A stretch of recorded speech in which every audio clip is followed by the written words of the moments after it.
Well, hey there, guys, gals, and non-binary pals, and welcome to the Smite Content Creator Cup, but for real this time.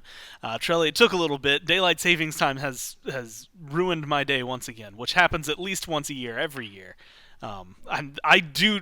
When I said it earlier, I could genuinely go on a rant about how much I hate daylight savings time, but beyond that, we're ready to jump into the actual Content Creator Cup. So if you were hanging around yesterday, we sat around on our casual set over there, and we're watching a ton of games, all of Europe, as they made their way through. But now we've whittled it down to just 3 teams. But to maybe jump in and explain more about what we are doing and what this whole thing is, especially if you weren't tuning in yesterday, well, we've got a beautiful, beautiful graphic to help outline that for you.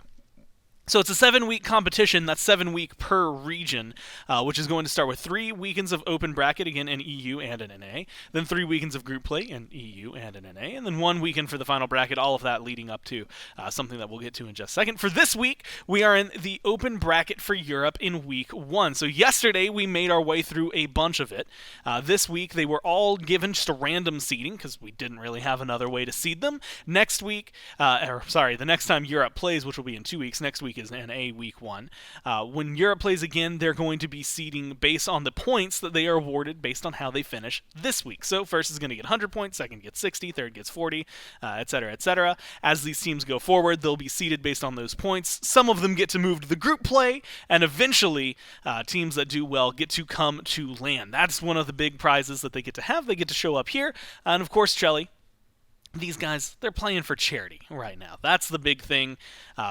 Getting together, a content creator with all of their subscribers, getting to play to charity, donation on your behalf is going to be there for the victory, but you also get to come play at LAN. You get to be given a tour of Titan Forge Studios, which consequently also comes with access to Smite 2 development. It'd be impossible to hide it unless we turned off all the monitors and told everyone to stop working, which the last time I checked, as a general business decision, isn't usually real good. So you're going to get to see Smite 2 if you get to make it here. It's going to be a lot of stuff. And I will say, especially because some of the alpha weekends, things like that, are going to start rolling out relatively soon. The stuff that is being worked on versus stuff that is hey, this is, you can play this for now, very, very different. And I assume it's going to stay that way by the time these teams get here. But yesterday, like I mentioned, we made our way through chunks of the bracket, and a lot of these teams had a lot of fun with it. But as we moved forward, we ended up where we're at. So a couple of teams that I know stood out. Davey, who actually ended up getting eliminated by the team that they are about to play, which is Team Duduan, made a run through the lower bracket. Some of the games were maybe, we'll call them a little lopsided, but that's the result of random seeding, and also some of these teams are kind of stacked with the players they got on them. And of course, going into the next few weeks, it's going to be interesting to see, now that the points are going to be assigned after today, where these teams end up. But Duduan and Davey going to be trying their best to make it through here. Also worth mentioning that winners finals up there, Team The Other Another, it's a best of 3. They have a 1-game advantage already in pocket. So depending on who wins here, maybe The Other Another's got a really solid chance at just running it down 1 game, get their dub, and wipe their hands of Europe, get 100 points, or maybe things will be a little shakier for them. They're going to have to put up a fight. Yeah, it doesn't seem like it's going to be easy to try and take out Team Other Another, but you got to get there first, right? Duduan and Davey had both put up a good fight that we saw yesterday, so I assume both of their squads are going to be at least giving us a show here, right? Like I said, it's not exactly this great prize to take on Team Other Another, but hey, if you get a little bit of time to watch them, maybe you can bring more strategy to that game. Well, I've got good news for everybody involved now. We're ready for picks and bans here for game number 1. Team Duduan. Wow, I'm gonna slip up on that. That's gonna be the lack of sleep catching up to me.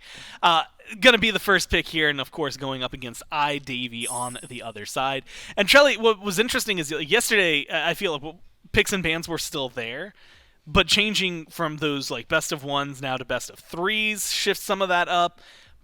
And also, I'm going to be honest, I wasn't paying as much attention to the picks and bans portions of things as much as I was the games portions of things.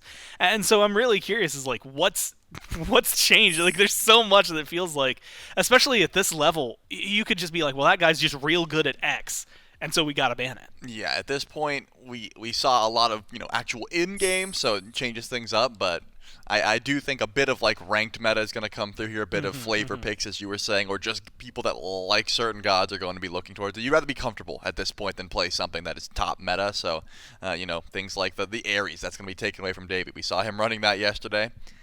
It didn't seem like the S key was even bound, right? He was just going in consistently, just W keying, and I can see why that was taken away. The Yorm actually has been sort of prominent in this tournament so far, just because of that safety that it brings. Guardians in the solo lane are certainly back, and of course mid laners, hunters. That is also a big deal. It's like Thoth, Cuckoo, and then hunters pretty specifically in that mid lane. So I can see the AMC as well. All that makes sense to me, and it looks like, Team to Do, and they have their choice.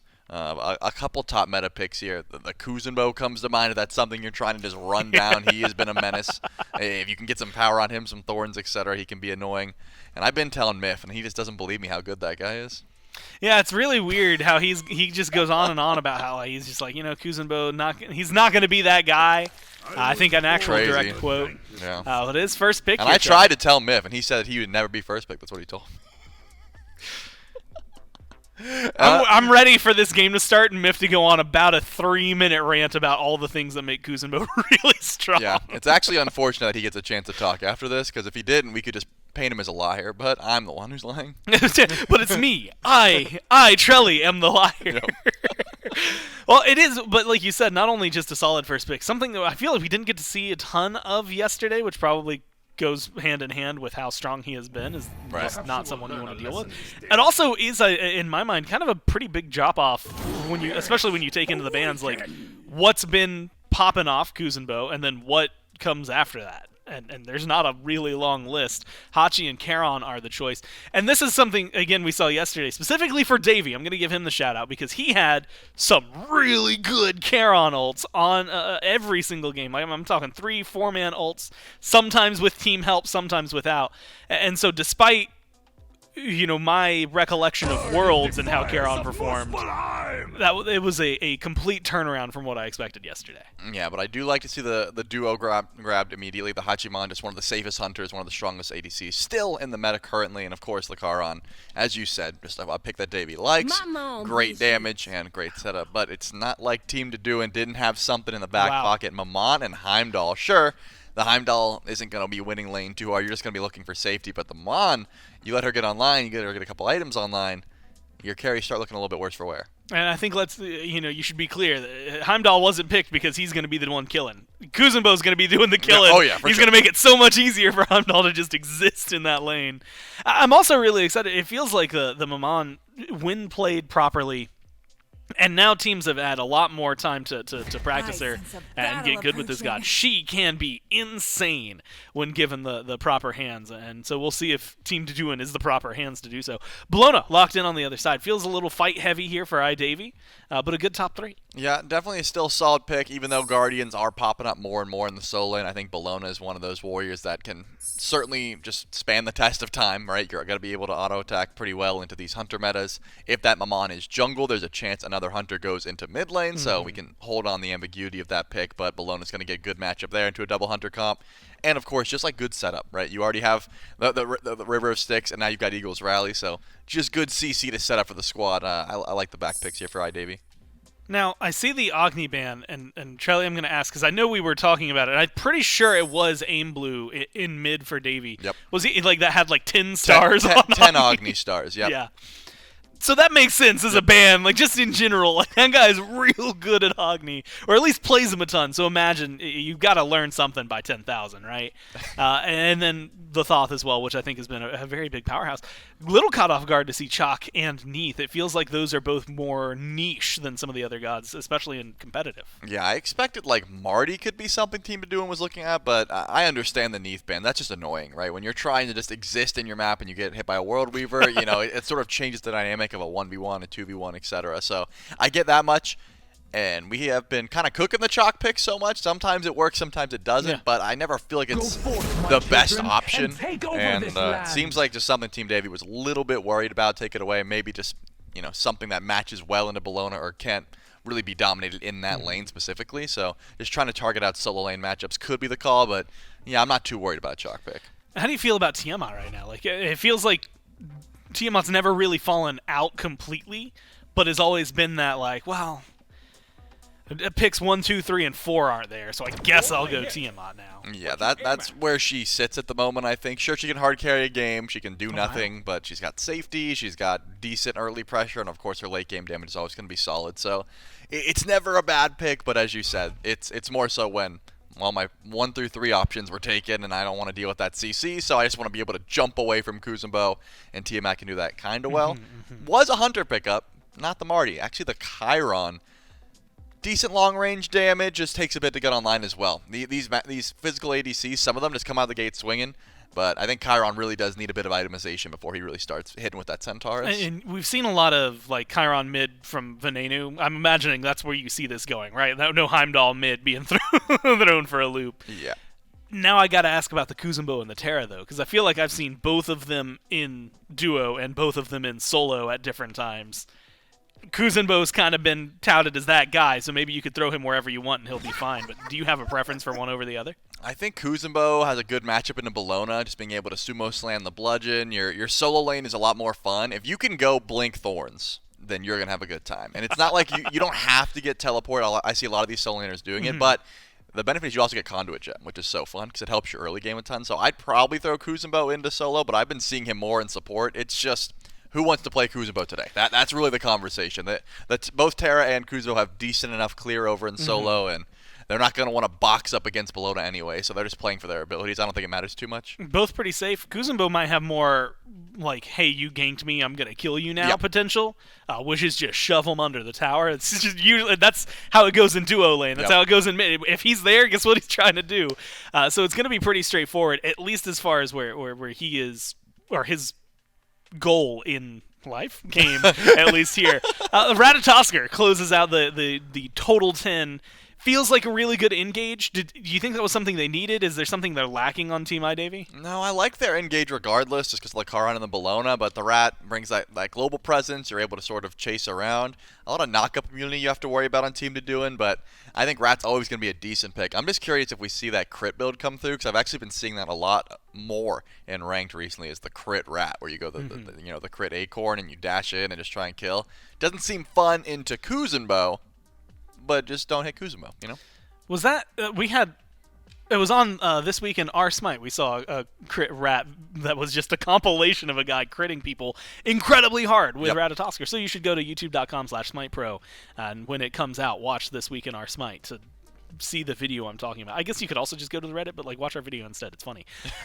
Davey, with the knock-up, and again with this entire team, it does feel like Kuzenbo, Terra, like there's engage on both sides. Double Hunter in the past has leaned more late game. Do you see one of these teams taking over either early or late, or struggling against the other in certain phases of the game? Yeah, Team Doin is heavily leaning towards the late game here. I mean, the Mon doesn't really have too much early damage. Rat does. As you said, Double Hunters, they want to wait a bit. The Guardians are okay, and again, you assume Conduit Gem of some sort is going to help lane phase, but yeah, I'm thinking Team Davy's going to come out swinging and try and just snowball, not let this game go to 25, 30-plus minutes if they can. Not always easy to do, but they've got the tools to try and facilitate that. And it really is interesting because when we've seen these teams, or when we go to Europe specifically, longer, especially like when it's competitive, they're going to be more methodical. But yesterday they were like a bunch of 18-minuters. Right? Oh, yeah. So like we know that this can hit the spread. It's worth mentioning before we jump into the game, both of these guys are going to be streaming perspectives. So if you want to be able to check those out, you're going to be more than welcome to. But for now, we can actually just jump straight into the game and go over to our casters. We've got J-Mac and Mifflin ready to take it away. Yeah, thank you so much, Gore and Trelly. Game number 1 of our losers finals. Best of 3 between Team Doin and Team Davy. It's J-Mac, Mifflin, and Doug here to bring the action for this first game. And an elimination set on the line. Loser of this one, they go down, they end up in 3rd place. Winner gets to move on and play against the another squad in the grand finals, try and fight for that first place here in week 1 of the open bracket for Europe.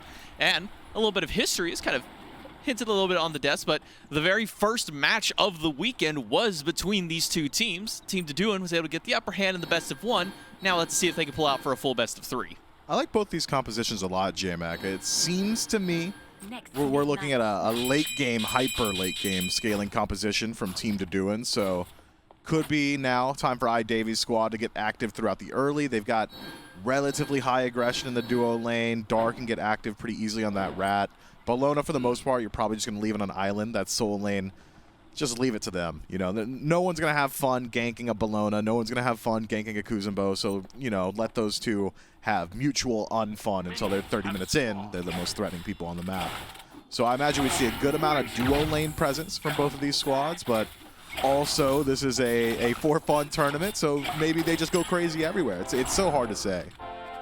Now, I will say, while I do like the Bologna pick, I mean, Bologna's really strong right now, was one of the top meta gods when we were at the SWC, and still kind of maintain that position of power, even after some of the nerfs that have come her way. But I would have loved to have seen Yor back on the Kukulkan from yesterday. Had some crazy plays with Davey in their combination. Davey starts off a fight with a giant tidal wave that rips through 3 people, and then Yor says, okay, well, here's a second wave of initiation. We'll just get a massive blink Kukulkan ultimate in the backline on 3 people as well. But how are you remembered any individual moments from yesterday? I'll tell you right now, I was overstimulated. We're watching 4 to 8 games at a time. I'm jumping between them, so, multiple perspectives. To be fair, that game was one that we were watching just that set of games from. That's one that we were just watching them because it was the final game of yesterday. So that's why it's kind of stuck in my brain a little bit. Oh, that makes more sense. Neither side quite able to find any bit of aggression just yet.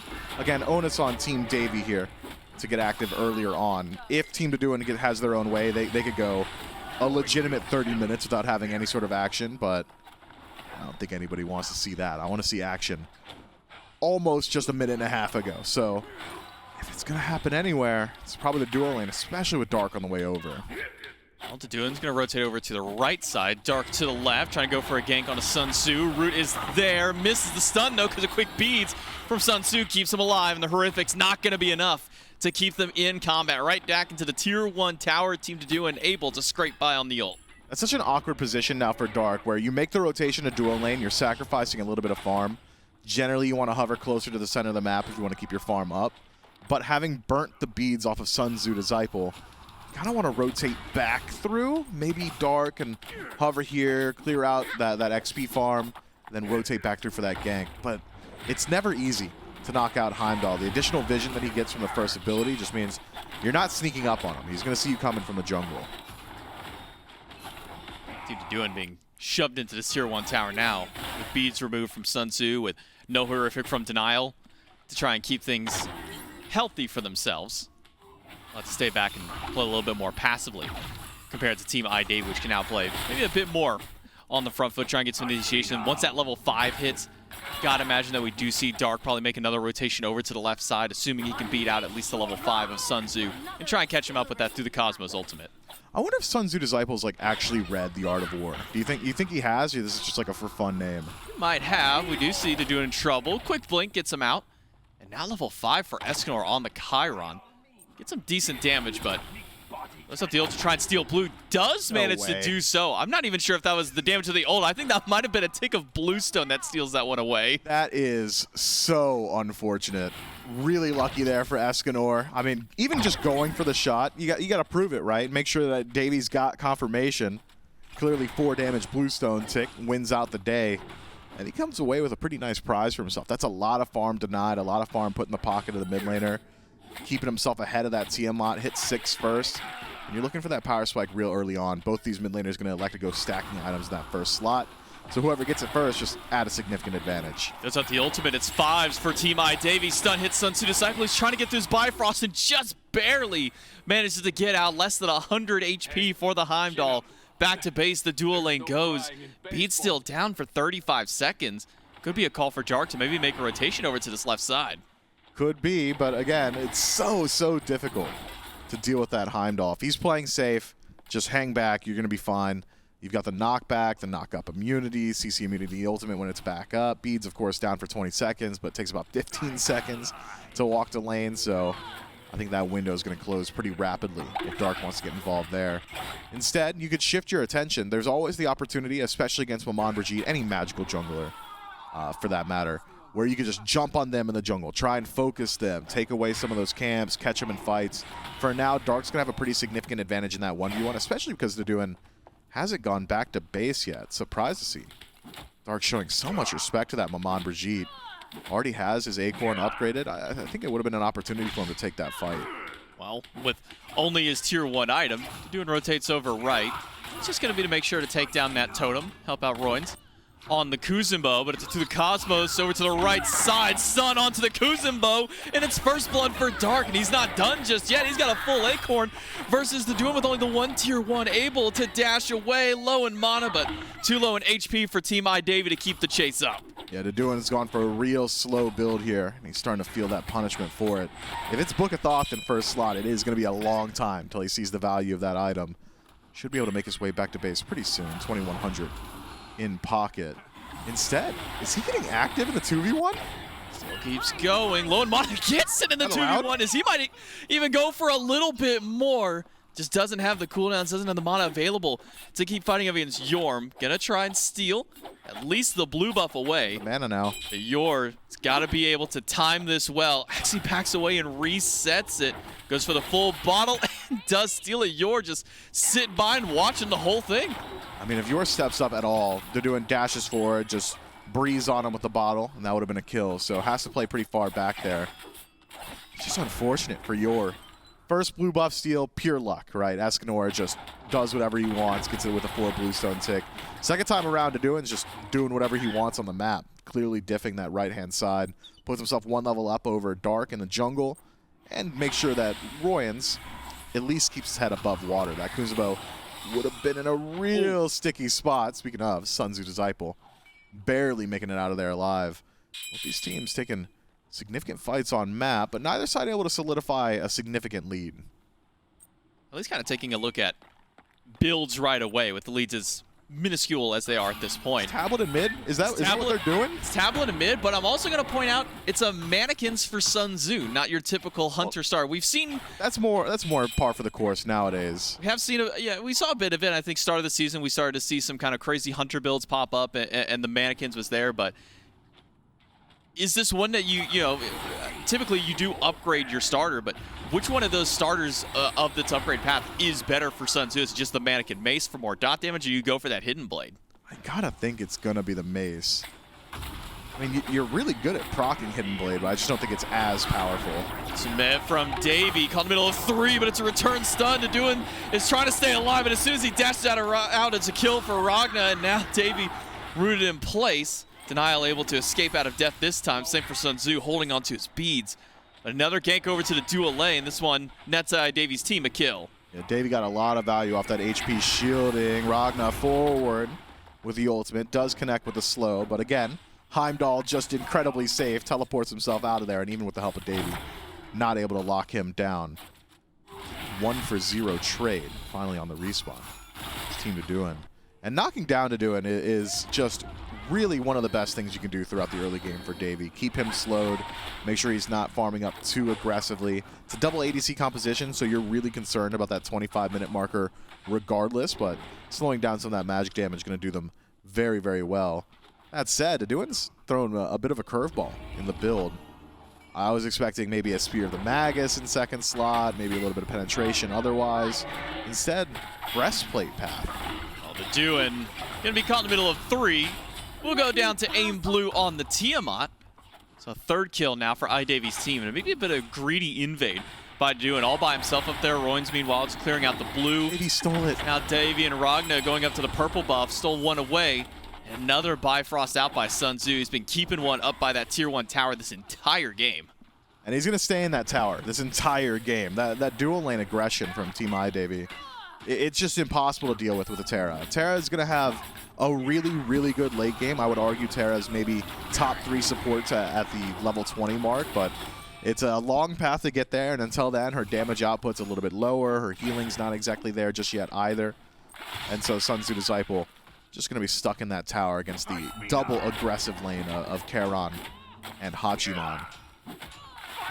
Give it 2 items, 3 items maybe, and he'll be able to box out, assuming he hasn't fallen too far behind Ragna. But until then, it's going to be a rough going.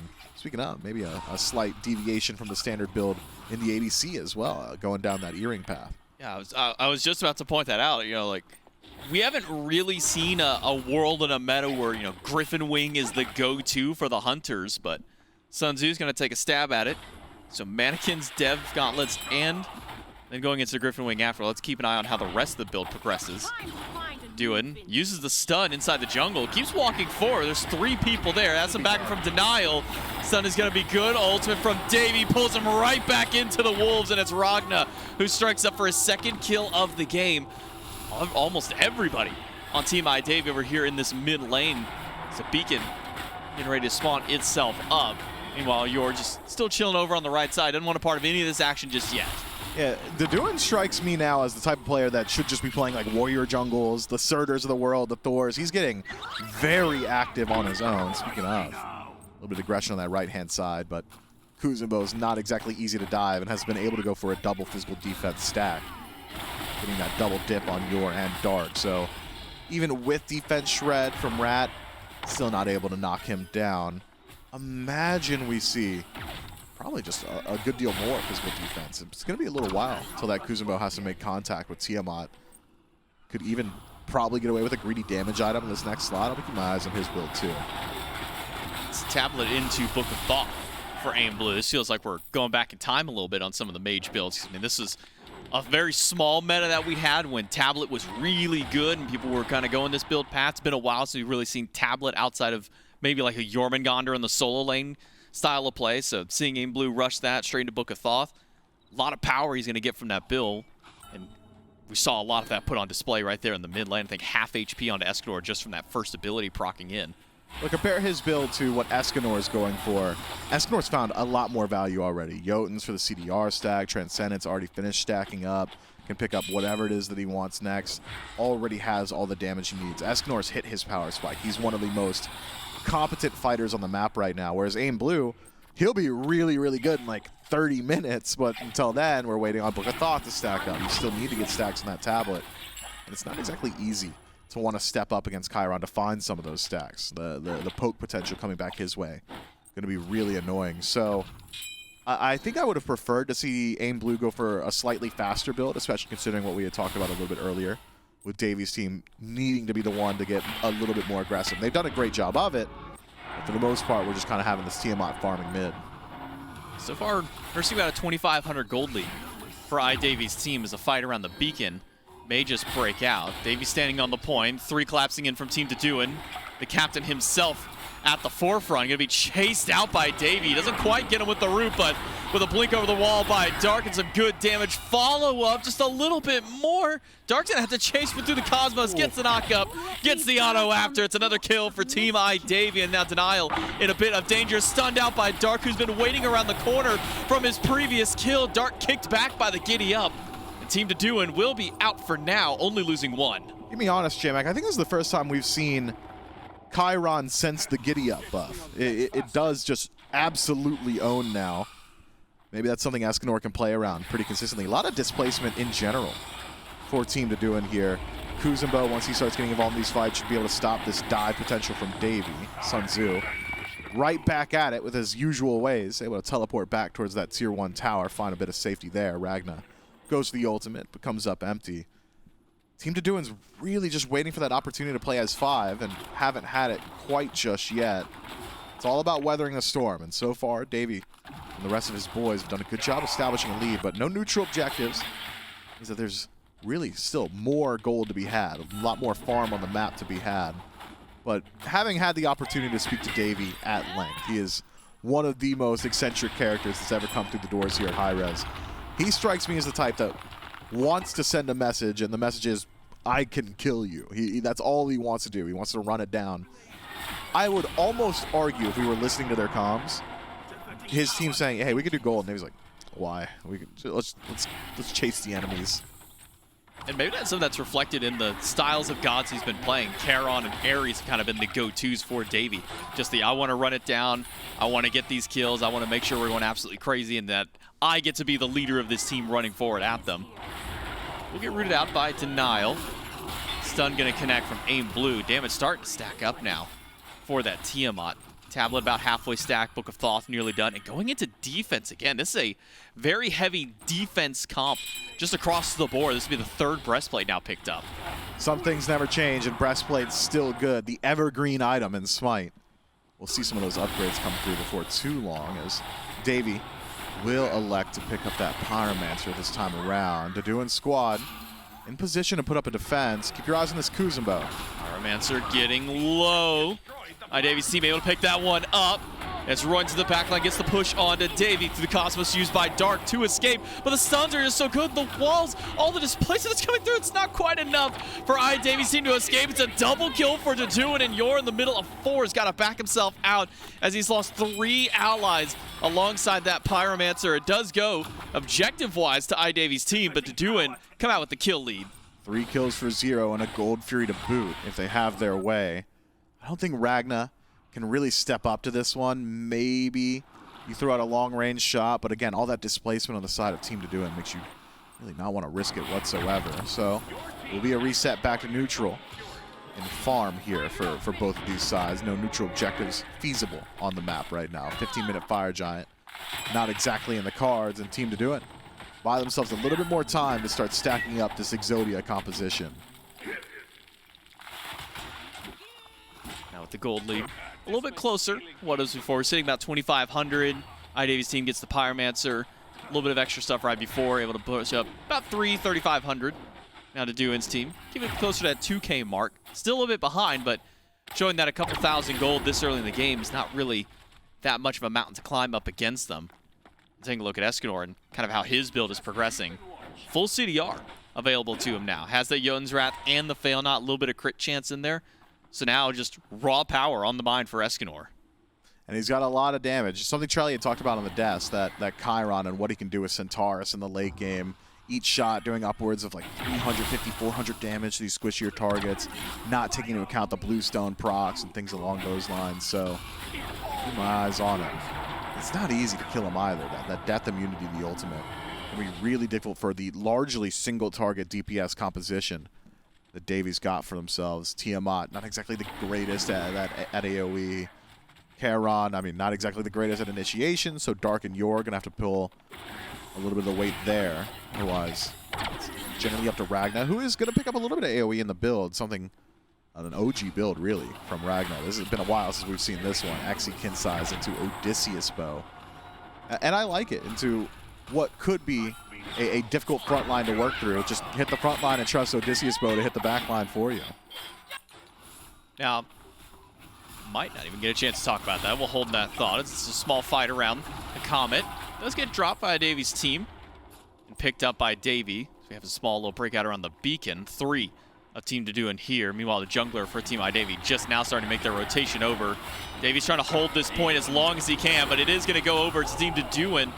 Had a wave thrown out. Does manage to clip all 3, but not going to get any further follow-up from there. Now, what I was going to say before the fight broke out was, you know, they mentioned it briefly at the top of the show, but just to remind viewers that these are teams built by content creators, by streamers, whether they be from the YouTube side or the Twitch side, and then their communities joining them as their team. And right now, community of hi-Davy, they're getting the kills. They need to get some a little bit more than just that. Dark going to go in for an engagement against Daduan. Ultimate for ultimate, and it's better end for Daduan as he turns that one back around. And Blue goes up back into the flying stance, but doesn't have the follow-up through his teammate. Davy on the retreat as Escanor will be able to knock down that tier 1 tower as well. Dark, just not a well thought out ultimate there. The CC immunity available to Daduan means that he's going to drop his own ultimate on his feet every single time, and Dark will just take that massive damage every single time. What was that, 400 from Lamont Brigitte, and that was before she started channeling the first ability afterward. Lamont's going to be a very, very scary target going forward. Even Alexa pick up a little bit of lifesteal in the build. Low HP, more damage, has lifesteal to heal up. More damage means more healing. Bancrofts can find a good deal of value here. Ragnar should just be fine. 2 safest hunters in the game. Two out of 3 of the safest hunters in the game. Would you put number 3? Who's at number 3? Who would you say is the 3rd one of the 3? Oh, it's Jingwei. Jingwei? Okay. Yeah. I can get behind that answer. I think that's a solid one. Who's safer than Jingwei? Besides Hachiman and Heimdall. And Heimdall. You know what? Thinking about it, I don't think there really is anyone that comes to mind for safety. That's right. You're good with this, Mifflin. You know, wiser men than me came up with that one. I think that was an aggro original. Shouts aggro, Ryan Bailey. Out there making Smite 2 now. The GOAT. Right now, for Team Well, not right. Davey. No, not right now. It's a weekend for him. Meanwhile, it's a work day for us. Hi, Davey. His team up 1,000 gold over Team Deduin, trying to push out this mid-tier 1 tower. XP also sitting right around that 2K mark for themselves. So not a substantial lead, really starting to push towards that late game. Well, if we look back to day number 1, or at least match number 1 between these two teams, you hadn't mentioned it was Team Deduin's team that won out, but it was about a, I think, 35-minute game that played out between we finally saw a victor. Looking to push that same style of pacing. Pyromancer for Team Deduin nearly done. Davey goes in with the ultimate, but not able to steal this one away. Now might be in a bit of danger himself, is what I would say, but there's no follow for him. Instead, it's hi-rez team on the opposite side of the map going for the Oni Fury. It's just Sun Tzu Disciple here to defend, and he's doing just that. Slows down Aim Blue just a bit, goes in for the ultimate and pulls the beads away, but it's Deduin here for the clothesline kill. The egg is used, but it's not going to be enough to save him as Escanor gets him with a masterful shot. Goes in for the Centaur, says he gets some extra damage onto Ragna. Doesn't have the follow-up after, so Ragnar should be safe under the tower. Should be, but he's not going in. He just decides to play on the edge of the tower and gets slammed by Deduin. Was so scared of that ultimate from Escanor. Spent so much time juking. Just gets slammed by Deduin, who's allowed to walk up. And still fighting against Dark and Davey, who's now back from the Pyromancer fight. Deduin low. Davey uses the emblem, but it's Blink for Blink. Multiple Blinks throughout the fight. Dark just can't close the gap. He just can't get his hands on Deduin this time. Slowed down, uses the beads, but Escanor is going to stand his ground, but he should have stood somewhere else. Dark able to pick up one. Ultimate from Yor is not enough to save the Ratatosker. Maybe Yor can get something done. He shuts down Deduin, but now he's on the run from the last 3 members of Team Deduin. Roy's just got to throw out the Nene Kappa and send him packing. And here's the thing about Kuzenbo and the position Yor was just put into. You knew I was going to do it. We got to go on the Kuzenbo spiel. When you are that low HP against Kuzenbo, you have no options. You can't just walk away because he's got a dash and the ability to slow you, so he's got decent damage output on his own. So you're thinking, well, if he's going to kill me, I got to kill him. You can't hit him either because you're low HP. You'll just die to the thorns built into his kit. Kuzenbo's ridiculous, and he should be first picked every single game, and I am trying really, really hard to get him nerfed. That guy, I promise you, community. I'm fighting that battle. I'll be honest, I'm surprised it took you 21 minutes to finally kind of talk about the Kuzenbo. Well, this guy's been AFK in lane for 21 minutes, man. That's fair. That's on me for and not... he's going back. You're level 20 already, buddy. Get out of there. He could be going to fire. He could be... No, he doesn't have wards in pocket, so he's not going to ward fire. He's just getting his farm, man. Blue buff is important for these solo laners. Got to make sure to pick that up, keep that cooldown going, though. If I'm not mistaken, I think he's already kind of maxed out on cooldown, so it doesn't really need this buff. Yeah, maybe switch it to a different color. Oh, nope. Blue. Yeah, it's fine. It's fine. Double blued up. Overcapping CDR, it's like really cool. Twitch chat loves when you overcap CDR. He stood in the shop and then just bought nothing with it, unless he bought like an upgraded relic that I didn't notice right away. But he just kind of stood in the shop there. He was thinking about it. Maybe he was considering purchasing the ward. And I was like, for he what? reconsidered pretty hard then. Yeah, I mean, he can just be the ward. At this point, so tanky. I'm not certain anyone's really dealing with this Kuzenbo very well. Aim Blue doesn't have a whole lot of penetration in the build. He's got decent proc effects between Tablet and Soul Reaver. So first hit on the Kuzenbo is going to look really good, but don't be deceived. Every hit after that is going to do just about nothing. Charon's got a little bit of damage and going for more. Classic Davey. And then the physical gods, well, they're playing into a mystical male breastplate. Again by Dark, doesn't hit any of his damage, any of his CC on Escanor. He'll be able to dash away with that giddy up nice and safely. Meanwhile, Deduin going to split push low, keep Ragnar under the tier 1 tower. Just taking a decent chunk of damage, but fight around the non-existent Pyromancer. Ultimate used by Denial in the middle of the team fight, but Davey needs a bit more help. He gets shot down by Escanor. Meanwhile, it's a 2v1 for Deduin on the left side. He'll go down here, but might try and take at least one with him. Turns it around, throws out the snake, but the Acorn blasts over the wall, gets one for Dark. Meanwhile, the Kuzenbo diving the tier 2 tower by himself gets shot down by Aim Blue. Team hi-rez picks up a 2-for-1. It brings me unparalleled joy to watch a Kuzenbo go down, J-Mac. I cannot express it enough. It is wild that he was allowed to chase a fight all the way from essentially his own back camps to enemy tier 2 tower, live there for about 15 seconds, and still nearly kill some people on his own. That god's really good. But eventually does fall down as Team hi-rez. It's that 2-for-1 trade. Deduin, of course, falling 1v2 on that left-hand side.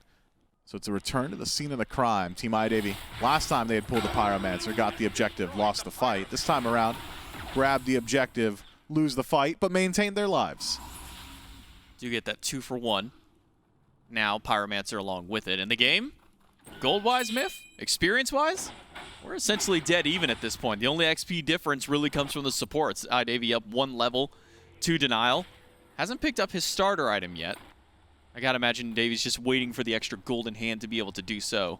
Sitting about 300 right now, so it's gonna take him a moment to get that gold up there. We'll be missing out on that power spike of the starter, but as you highlighted earlier, opting for damage, going for that Divine Ruin in 3rd slot. A concern perhaps about some of the lifesteal and build for Deduin, or the passive healing from Escanor.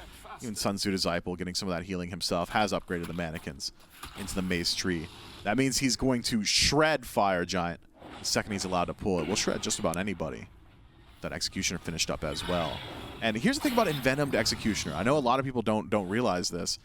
You get the passive effect not just from auto attacks, it's from damage dealt. So Gallarhorn, real good here. Anti-shield, anti-heal, just such a good upgraded item there for Sun Tzu. Rushed it as soon as he finished the execution, said, I'm building the whole thing. Meanwhile, Ragna delaying a little bit before he upgrades his and gets that one started up. Would be real nice to fight into a lot of the sustain that's been built up by Team Deduin from Denial, from what Deduin himself has. Meanwhile, Kuzumbo, Rowan's just going to walk up, kind of act as a mobile ward for his team as they get set up around Fire Giant as Dark split pushes the Tier 2 tower. But now Team Deduin, they're the ones backing away. It's Davy going in with an ultimate, hits 3, and Deduin takes down Davy as soon as the ult is done. Aim Blue in the middle of 2, not able to get it done. Dark and Sun Tzu takes down Sun Tzu throughout the whole way. It is a 2-for-1 trade again. Davy gives up his life, but now it's Dark also losing out, and it is a 4-for-2 trade at the end of the day. Fire might be out of the question, but Team I-Davy can keep pushing forward. Davy, eye of the initiator there, watches as 4 members of Team Deduin funnel into a narrow corridor and says, here's the thing about how I can call tsunamis. Does exactly that, sets up the rest of his team. Great dunk from Dark in that back line, separates the engagement, trades his life, but for a good cause, all the while you're slamming priority targets with a bludgeon. Maybe even potential here to threaten this Kuzumbo. Who are we kidding? It's a Kuzumbo. He'll be just fine. Mid Phoenix falls, and Team I-Davy finds the first bit of significant map advantage. Those enhanced minion waves working their way down the center of the map, going to make it that much easier to look towards either neutral objective, but this late in the game, you just think it's going to be the Fire Giant. Do you think it's a bit of a maybe misplay from Royans going teleport and Blink, not having access to that Thorns? I mean, I know that Charlie was talking about Blink, Thorns, Kuzumbo, kind of feels like the way to go. Maybe not necessarily needing the teleport for it. Do you think this maybe hurts out some of the potential DPS that Royans could have against some of these carries? Teleport changes your play style as opposed to Blink Thorns. With Blink Thorns, it's I'm going to go into the fight, and that's my one life. I'm going to play it. I'm going to do as much damage as possible. It's going to be a lot of damage. You're still going to be very survivable. When you pick up Teleport, it allows you to play this frontline style a little bit more so. Try and initiate the fight. If you get dropped low, and you will, head back to base, teleport back in, do it again. Goes in with the ultimate. Davy throws out the Tsunami once more, clips a couple. And meanwhile, it's Aim Blue being dove on, but taken down is Denial. Ragna picks up the first kill of the team fight. Eagles rally in, knocks up a second one. It's Dark taking down Deduin, and meanwhile, the Kuzumbo Royan's just going to run as fast as his little turtle legs can take him. And he should be able to escape for the time being. It's the call for Beacon for Team I-Davy, and then a beeline to the Fire Giant. Should be a pretty easy Fire Giant grab here with 2 dead. 20 seconds on Denial. 40 seconds on Deduin, and Deduin is the bulk of the damage here. Or, well, kill presence, I should say, for Team Deduin. So, don't show up to the Fire Giant. You really don't want to trade any lives here. Good use of Heimdall passives to spot out that corner as you're just shredded. He walks back through the ring of fire and gets taken out by fire. Meanwhile, Roy's just got a 2v1 in the back line. That's a double kill for him. Now Ragnar might just be falling victim immediately after a dash in by 1, but Roy doesn't care that there's 2. He pops the shell spikes, but not quite enough to save his life. Ragnar able to take him down at Dark, going for another one. Dunks down and off the tree, takes down Escanor, dash in, big damage, double kill for the Ratatosker. 3 dead on the side of Team Deduin. Kuzumbo goes absolutely wild in that fight. Team I-Davy separated and scattered to the winds. Reset the Fire Giant, give it over to the other side, but gotta remember, it was a 3v5 from conception. And And Team I Davy, having so many additional members there, even with the fight going so poorly, are able to claw themselves back into a decent position.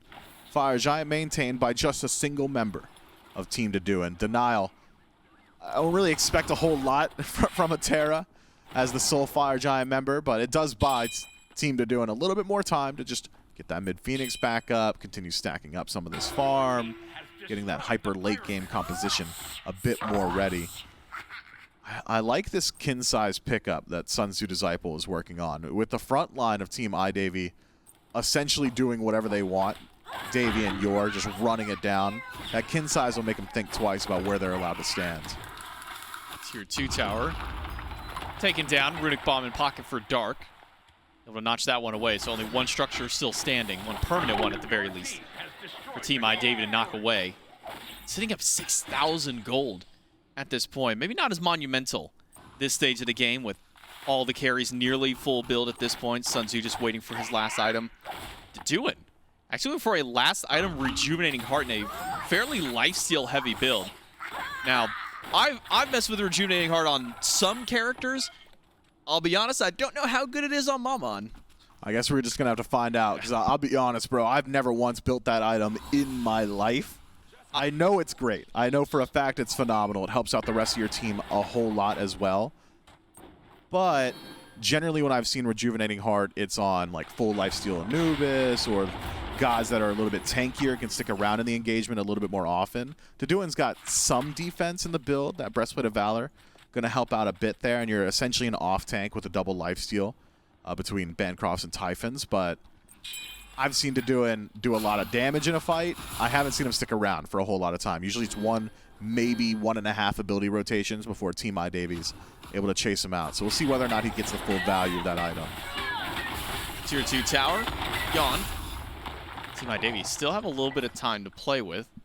Sun Tzu Disciple all the way on the left side of the map of 5v3, 5v4, I should say. For just a couple more seconds, Team I Davy is going to walk in. Not getting a whole lot of value from that minion wave, so looks like they'll be taking their time to just go ahead and back away. As mentioned, Fire Giant still down for a couple more minutes. It's only Denial with that buff on the side of Team Deduin. But it's Team I Davy that still does have that lead up against him. And now that we've pushed to this depths, and now that these carries are starting to get online with their damage, the Double Hunter from Team Deduin, is this kind of now their turning point of the game? It would be if they could get some aggression rolling, right? Double Hunter is very weak on base defense. Their anti-siege isn't as good because you're lacking the AoE damage presence of a standard mage. But once you're the ones actually aggressing, once you're starting the siege yourself, the ability to shred whoever's trying to stand between you and a tower or a Phoenix is just really, really difficult to deal with. I will say, egg on my face, I was about to blast Davey for picking up anti-crit when there's no crit on the side of Deduin, but there is a fail not, so everybody's got crit. I don't know if that's enough for me to dedicate an entire item to it, but Davey is infinitely better at this video game than I am, so I'll let him have it. And to note as well, something to add on to what I mentioned yesterday where, it's teams of creators and whatnot. If you are an SPL or SCC player, one, you're limited to one per team, but you're also forced to play off-role. So typically where we would see Davey over in that ADC role, now going to be playing the support. They're doing as well. Have an off-role for his squad. We do see group up around Fire Giant. Still about 30, 40 seconds till that one respawns back in on the map. Team I Davy trying to get a little bit of early establishment in the wards, but it seemed to do, and that's already got the vision inside of the pit for themselves. So a bit of vision advantage the way of the order side team. We'll see. I'll be keeping my eyes on titular player Deduin. I feel like he's maybe one of the most important members of the map, barring Kuzumbo. He's decided to spend his time pushing out those waves on left. So a few seconds away from Fire Giant spawning, Team I Davy was able to reset themselves to base, get a few more sentry wards in pocket. Should be able to establish defensive position here pretty shortly. Elixir of Power in pocket for Ragna. So a significant power spike there. Likes to pick that up rather than upgrading some of those relics. So safety clearly not on the mind for Team I Davy. They want this game to end soon. This team fight very well could do it. This late in the game, respawn timer is so significant. Could just be the very end of it.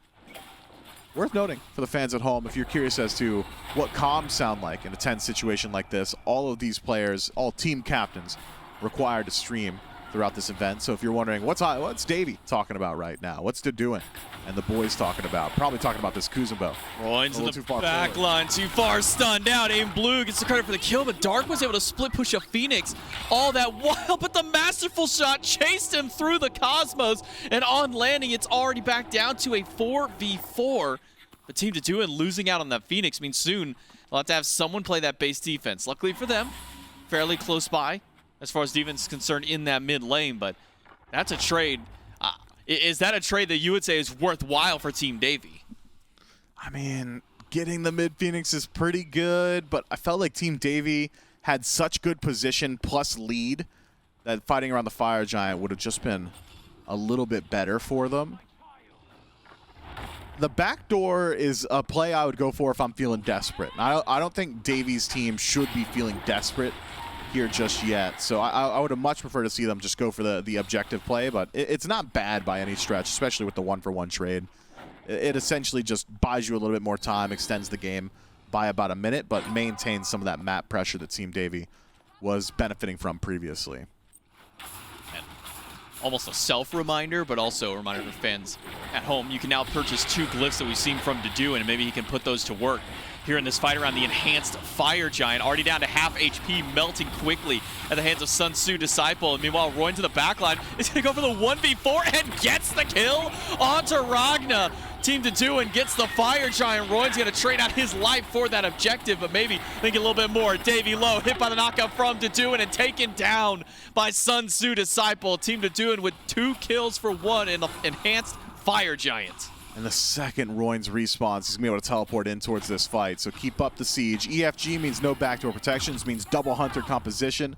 The barrier to entry is just getting a tanky target into the tower line. Denial's able to do that for his squad. Mid lane's going to have some minions pushing in here. ADCs playing together. Everybody else backs. Opportunity now for Team Davey to punish the squishier targets, kill either of these ADCs, and you significantly hamstring Team Deduin's ability to look for any sort of siege going forward. Unfortunate for Team Davey. Dark doesn't have the same view we do, so not quite able to spot him out, but does meet him on left. Jeez, okay, well, it's a 1-for-1 at the very least, but the damage from both of these physical characters, Escanor on the Chiron, and then seeing what Dark is able to do, just a blink stun immediately takes out half of Escanor's HP. And now it's over to the Oni Fury. Team Deduin still with the advantage. 3 members with the enhanced Fire Giant, one of those remaining on their Hunter, and probably one of the better ones for their push, being their standard Hunter. It will be Oni Fury now for Team Deduin to try and combat some of these fire waves that are pushing up mid and maybe help them on their pushes. I would be flaming my allies unreasonably.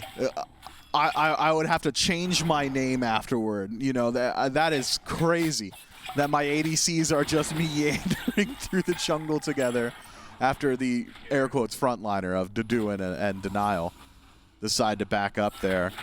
Still, as you said, a significant advantage for Team Deduin. Could potentially look for a bit more siege here, at least knock down some of these tier 2 towers. Triple elixir of power, by the way, in pocket for Team Deduin, so plenty of power to play with. Just get Denial into the tower range, get Sun Tzu in there, and we'll fall down pretty quickly. Instead, make sure you grab just about everything on the map. Pyromancer in pocket. Will be a runic bomb. Yep, Deduin does decide to pick that one up. But it's not nearly as easy as it was before. With double ADC with EFG, I mean, it's so simple. 2 seconds, that's 4 auto attacks just about, and the tower's gone. Now you got to play a little bit more cognizant. Team Davies had the opportunity to respawn, regroup. It's not going to be an easy siege. Tier 2 down, and Blue standing his ground with Yor nearby, and Davey on that Charon. It's a slow push from Team Deduin. Waiting for an opportunity, and it's not going to be that mid-Phoenix, so it might have to be the left tier 2 tower as the final thing that Team Deduin is able to get with this Fire Giant, unless they can find a pick, but it seems that they're more apt to just kind of playing different styles of game. 3-1-1 split.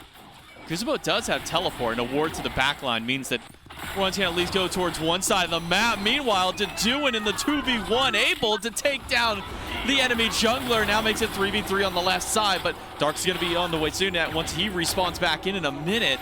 Left side Phoenix is gone. Yours low. Sunsu Disciple taken down by Aim Blue, who dives in. Escanor able to trade out and get one more. And a lot of damage towards Escanor. He's not going to have the chance to come back to life. Ragna puts him down. It's just the front line left for Team Deduin. Davies team going to keep the chase up. Royns is low. He's not going to be able to reflect enough damage back. Run as fast as you can on the Kuzenbo. Scorching Blink back should be the escape for Royns. Should be. Davies pretty fast. He can make it so that Royns isn't allowed to actually channel the back. Royns starts channeling here. Should be able to make it out alive. Just completely jukes out Davy, who is now lost in the jungle. Realizes, where'd he go? I have no idea. I must have made a wrong turn. I'll just go rejoin my team. 3 strong is Team Davy. Only frontliners for Team Deduin. It won't be an easy siege, and they think better of it. Kuzenbo at full HP, enough to dissuade them. We will reset right on back towards neutral. This time around, though, Team Deduin able to get their mid-Phoenix back and healthy and knock down the most valuable Phoenix on the map in that left-hand side. Team Davy going to have a hard time trying to defend this next round of Fire Giant. Now I'm just going to pose the question towards you. We've talked about some of the new wards that have come in on some of our other shows off of actual commentary, but we have 2 Raven wards in pocket for Team Deduin. Meanwhile, it's a proximity ward on the other side for Team Davy. At this stage of the game, does the Raven ward still hold a level of value that you'd want to be picking that up, or do you think that maybe Ragna's going with the better call of having that prox ward for these team fights? Do you want to know what I think, or you want to know what the community at large thinks? I want to know what you think, Mifflin. Dude, I'm such a Raven ward hater. I'd much prefer to have proximity ward. It's just a horrific. It's a decent ward. You get vision. It breaks stealth. Not that there's any stealth on the map to play with right now. I'm such a massive fan of how that item plays. Raven ward, though, is actually quite good, even if I'm not actually purchasing it. Royns nearly solos Dark, by the way. Have fun fighting against the Kuzenbo. Full defense. Fire Giant back up on the map, enhanced once more. Team Deduin going to be the ones to start this up, but Team Davy's not going to sit by and just let this one happen. Fire Giant, 60% health, reset, and reactivated once more. Pushed by Royns on the Davy tries to put him out of position. Yor with the Eagles rally. It's a big tsunami that pulls through the back line. Ragnar nearly taken down. Centaurus is good. The masterful shot after it nearly takes down 2 people at the same time. All the dot damage is nearly enough to kill Ragnar. That's just the reinitiation call from Royns. He's just got to walk right back in at Aim Blue, push him against the wall. Deduin's here with the damage, with the kill. 1 down for Aim Blue. Escanor takes down Yor, and Deduin's just got to keep up this chase. Davy might not be safe under this Phoenix. The snake is there. The damage from the dot after is enough. Double kill for Deduin. 3 dead on the team. Davy. Dark is going to go for the push, but he's got to go back and defend. It's him and Ragna against 5 of Team Deduin. Low health bars, but Ragna, Dark, they've got a lot of damage, but Dark doesn't have a lot of HP. Sun Tzu takes both of them down, and it's Team Deduin up 1-0. The hyper late game composition wins in the hyper late game. Who could have seen it coming? Could have been me. Yeah, it was you us. saw it. It was us. Who would have thought? Look at us. And look at Team Deduin getting another win here over Team Davy. Now, this is best of 3 this time. Last time they squared off, it was best of 1. Team Deduin about 35-40 minutes, able to take them down in that game. And similar fashion now here, but it is best of 3. So Team Davy's team has now a chance to kind of think about this game and see how they want to have some counterplay for it. Do we give up Maman and Kuzenbo plus double hunter composition with maybe 2 of the most valuable hunters in the game? No. Probably not. Probably not. Seems like a losing call. Is this collusion? Am I allowed to say that? I feel like I'm coaching a little bit right now. Do whatever you want, Team Davy. It's just some analysis from you saying, this is what you saw, you probably don't want to do. So maybe they hear a little bit of that and say that we don't want to do that. Well, we'll see what adjustments get made for Team Davy as we take it to break and we come back for game number 2.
Well, so far, history is starting to repeat itself. Team Deduin, Trelly, after an incredibly long and hard-fought battle, back-and-forth game, finally able to do it. A couple of Fire Giants go their way, and a couple of really necessary fights at the end. And we've talked about it in the past. Sometimes you hit that 35-minute mark, 38-minute mark. All that matters is the next fight, and luckily for them, the next fight was there. Yeah, we were talking about the early game, and I was like, oh man, Team Davy is coming out swinging. They have such a dominant presence. It doesn't seem like Team Deduin is even going to get a chance to fight back. And then slowly but surely, they were able to, take some small wins, get that gold lead back in their favor.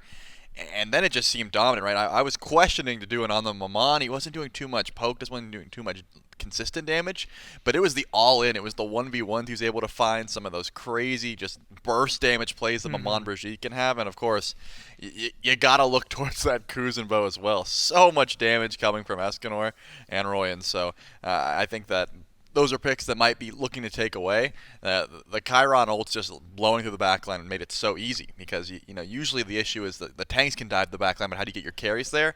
Chiron never has that concern. He just fires off Centaurus and gets plenty of damage in the backline. Yeah, 35 and 37k respectively seem like an issue for Davy's team to try and deal with. And I want to give a shout out to Deduin because going to those last fights, it was actually pointed out as looking at chat, and they were talking about the fact that doing too much damage, and it was a fair amount if you cut the game at 24 minutes, but it was going into 40, right? You needed a lot more than that. Was sitting just above the Terra and the Charon, and then that last fight goes massive. I mean, almost 150%ing the damage that they had already done, being able to throw that out there. So it was a really, really important fight, and the Maman stepped up when necessary. And like you said, when you've got the Kuzenbo, you've got the Chiron that are working as well as they did, sometimes starting fights and ending them, at least for one Fire Giant, ending them before the other team could even think about it, it was really solid. Unfortunately for Team Davy, that does now mean backs are against the wall. And Trelly, when it comes down to it, especially when we look at picks and bans maybe for game number 2, it does feel like one big change could maybe be not letting the Kuzenbo through first and foremost. Yeah, I would probably look to start there. Maybe if you have answers for the Kuzenbo, things go a little bit differently, but unfortunately, he's just in a very strong spot right now. So letting the first pick Kuzenbo not go the way of Team Deduin is probably a good place to start. However, Team Deduin have that option right there in that first pick selection, so they don't have to ban it. They can just try and grab it again. We'll see if Davy makes an adaptation to the squad so far. Same old, not looking to take anything different away. The AMC, that's pretty par for the course. The question is, are these next two bans going to be a little bit differently? Okay, so still no, just running it back. But that is in a at least different spot, right? Last time it was the third ban, this time second ban. So maybe some changes. Team Deduin go with the exact same 3, the Ares, the Thor, the Athena, all classics when it comes down to it. And actually, if you go back to it and we watched yesterday, a lot of really good Ares moments, I think, that got to stand out, and I believe from Davy that made it happen. Jormungandr is the ban, which means Kuzenbo's open, and Trelly, that's an easy first slot, first pick for Deduin. For For the dudes. dude. For the dudes. For the For dudes. sure. Let's see if Davey runs back the Heimdall. Oh, not the Heimdall. I was going to say the Hachi, and then they picked Heimdall and incepted me. So already making an adaptation. Not going to be the Hachi. Charon at the very least. The Heimdall is going to be the change-up. Just a little bit more safety. But the Charon does come back here for Davey. So like that setup, like that consistent damage, like the CC, just didn't want the horse, I suppose. Yeah. They wanted more lockdown. And I think that's what Through the Realms can provide. So maybe just more of a pick they were feeling a little bit more. And it's not, what's weird, especially when it comes to games like this, when you look at it, like, the Charon, there was like one fight Davey died where he had his ult, and it's like, okay, well, you maybe could have fired that, and maybe it makes a difference for your team, but maybe it doesn't really. I think he was waiting for maybe a bigger ult than he could have gotten with just hitting one, but like, whatever. But then when you change these carries, like in these two picks, one of them coming back and the other one changing, it doesn't really feel like they've addressed a lot of the issue, because there was not. It's not an easy thing to address when it's going back and forth. They had an early game lead, and that late game team fight, sometimes, the Maman just goes crazy. And I think that's part of what maybe Deduin is thinking right now, right? Is that this is, if I remember correctly, a point where they were looking for their Heimdall, where they were able to find a little bit of the control that their team ended up having. Hachi Heimdall's fine. Are you going to try to grab something that was banned? They're hovering a Neath. So the options seem to be there, and they do seem to favor the double hunter. Yeah, it's possible they were worried about the Chiron getting banned away. I said it before, and I still think that the Marty would have been just fine if that's a pick they wanted to grab. But you said ooh, and for good reason. Going to pivot off that Hachi, not care about it too much, and go for the Awelix. Someone you're very good at, as I've learned. Oh, yeah. Fantastic. Yeah. So much so that I never play her. They've got good knockups. They've got just good to be fair to the other players. You got to make it fair game for them. Exactly. I would just feel too bad giving them that freedom. But, hey, if they don't have too many leaps, which Kakolan locked himself into one, at the very least you got Watery Grave, right? Get a knock-up to try and set up for this Awelix and deal with the early game. And the Neath, something that we got to see banned in Game 1 because of some prominence. And it was, the Neath and the Chalk. And I remember saying, like, oh, Neath, but, like, you go specifically for European players. Tings comes to my mind as someone who loved playing Neath mid specifically, because then you can just World Weaver left, right, feel like you're really impacting your team all steps around. So it is something that could be pretty solid for Team Deduin. With the Jingwei and the Hachi band, it does seem like iDavy still thinks that they are going to be going for another carry. Fun fact, Tings rebranded. He's not Tings anymore. He's Tings in my heart. He can still be Tings. What did he rebrand to? How do I not know this? I believe it's like I'm not going to say it incorrectly, so I'm not going to say it. But he's not Tings anymore. He's not Tings anymore. Just so you know, he's still Tings. You can remember him as Tings, but moving forward, this is like when Scary D was Belair, and then went back to Scary D, and like won a championship as Belair, and then changed his name back to Scary D, and everyone's like, "Who's this guy?" And it's like, come on, stop! You don't mess with the brand. Luckily, I guess for Tings is whatever his rebrand is. It's like 4 or 5. It's like Teeks, I want to say. Wait, J-Mac said I'm close. Close enough. Close enough. Something similar. I do apologize. I read it on Twitter. I'm like, oh, cool. Tings is rebranding. And I just, we never had a chance to say it. He's not playing right now. So. There you go. Well, sorry. I guess I've got some learning to do. That's what I learned here. Morgan Le Fay gets locked in. The Agni band again. Daji gets banned with it. Morgan Le Fay, not something we see often. Last time it was the Tiamat. Do you like the change up from Tia to Morgan? Looking at this matchup, it looks a little bit safer, right? I think that Tiamat was able to leap away. That was nice, and plenty of damage coming from Aim Blue. However, Morgan Le Fay's got a lot of that self-peel. Awelix wants to get up close and personal, wants to try and close gap. Kuzumo wants to do the same, and Morgan Le Fay has that immediate, get away from me. She's got the fear. She's got the knock-up. She's faster than you at sometimes. So I like it if you're trying to survive, and that seems to be the case here. Already plenty of dive, and it's just Kuzenbo, Awelix. There's still a solo laner in theory. And now you add the Sobek to worry about. Yeah, the Morgan Le Fay is going to be pretty solid. I like Sobek, though. It's just one of those picks that feels really solid. Was wondering what the other hunter was going to be, especially with so many getting eliminated from contention for them. Team Deduin hover the Shibalanke, but instead lock in the Rom, something we got to see a lot towards the end of last year.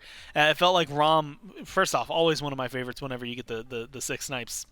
But realistically, this feels like maybe not the synergy with an Awelix outside of the Sobek, but again, another really good late game comp from Team Deduin. And they just have so much range damage with their hunters. Like, imagine just Rom sniping and Neath snipe someone just across the map. You're like, you know what? We don't have to get close. We don't have to put ourselves in harm's way. We're just going to try and damage you down, which can Hold be you so in place annoying. and then triple snipe. Exactly. And that's just super annoying to try and deal with. I doubt that specific combo is going to happen, but what I always hate is as a jungler, like Loki, for example, you want to get Blink, you want to get beads. You see someone in the jungle, you're like, I'm going to 1v1 them, and then you get Neath ulted, right? That changes the dynamic of your 1v1 very much so, and you're not going to get Aegis. You want Blink, you want beads, so you're just going to have to take that damage, especially if Neath's building, Bluestone, Transcendence, Crusher, that build that's just going to do crazy ability damage, which most Neaths are going in the mid lane. It's going to be super annoying to try and deal with. I'm going to end up bringing back This Week in Our Smite video, please which do. again, go to youtube.com/SmitePro and check out not just this week's, but last week's. I think they're incredible. But one of the conversations that we had on Friday was like, most annoying gods to play against, things like that. Yeah. And I know like we had like this dichotomy of like old Loki, absolutely on that list. New Loki depends on the player more than really the god. But do you feel like he, especially with the Neath, I mean, you already highlighted that that's going to cause a lot of trouble for him.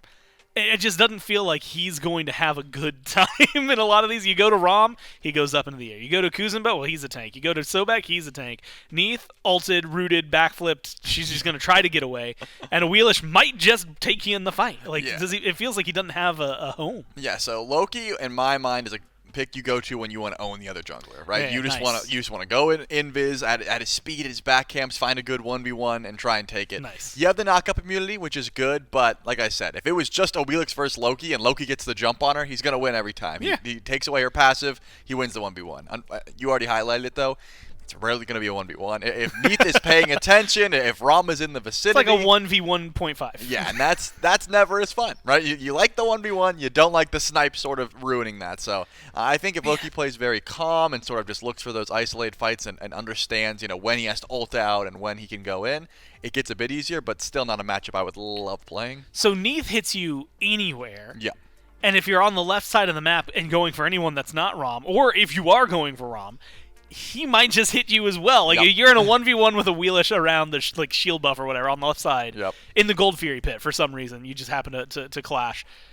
He's just, okay, cool, I'm going to snipe you from my tower line, have fun, idiot, and then move on. So it does feel, it is something that I'm going to put some weight on, but I am curious, is it like the linchpin to make iDavy's team, or is it something that just facilitates the rest? No, I think Loki just has to be more careful, right? You can't go in on your engages blindly. You have to know, Yeah. okay, when you can go in, save your ult to get out. They still have good engage, good late game. It's just you're going to have to play around that. We'll find out. Can iDavy's team do it, or do Team to do and take it right here? The only way to find out is to jump into game number 2 with our casters.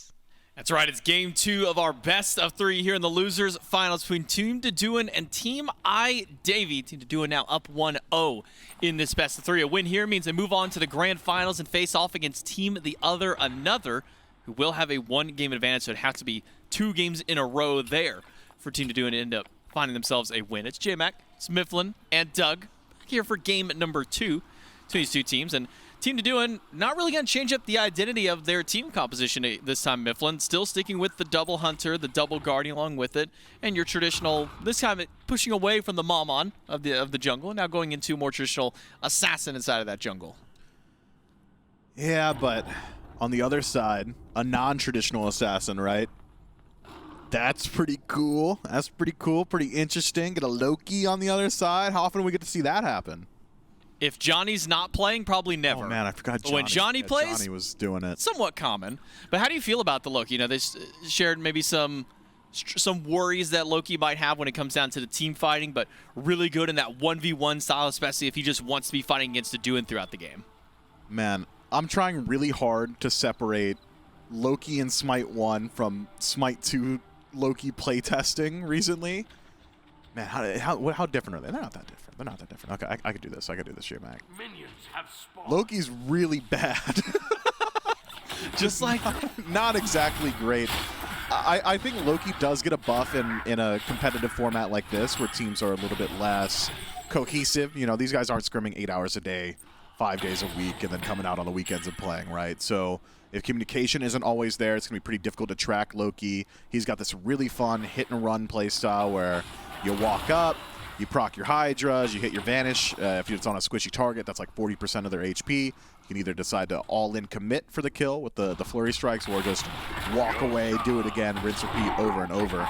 Oh my god, the push! I didn't think he had the distance to get him under tower, but he doesn't have the follow-up unless he gets the Nene Kappa for a little bit of damage. Quick D-transform, jump away from Yor, gets him back to safety. I'll be honest, I'm as shocked as you because I didn't think the push went that far.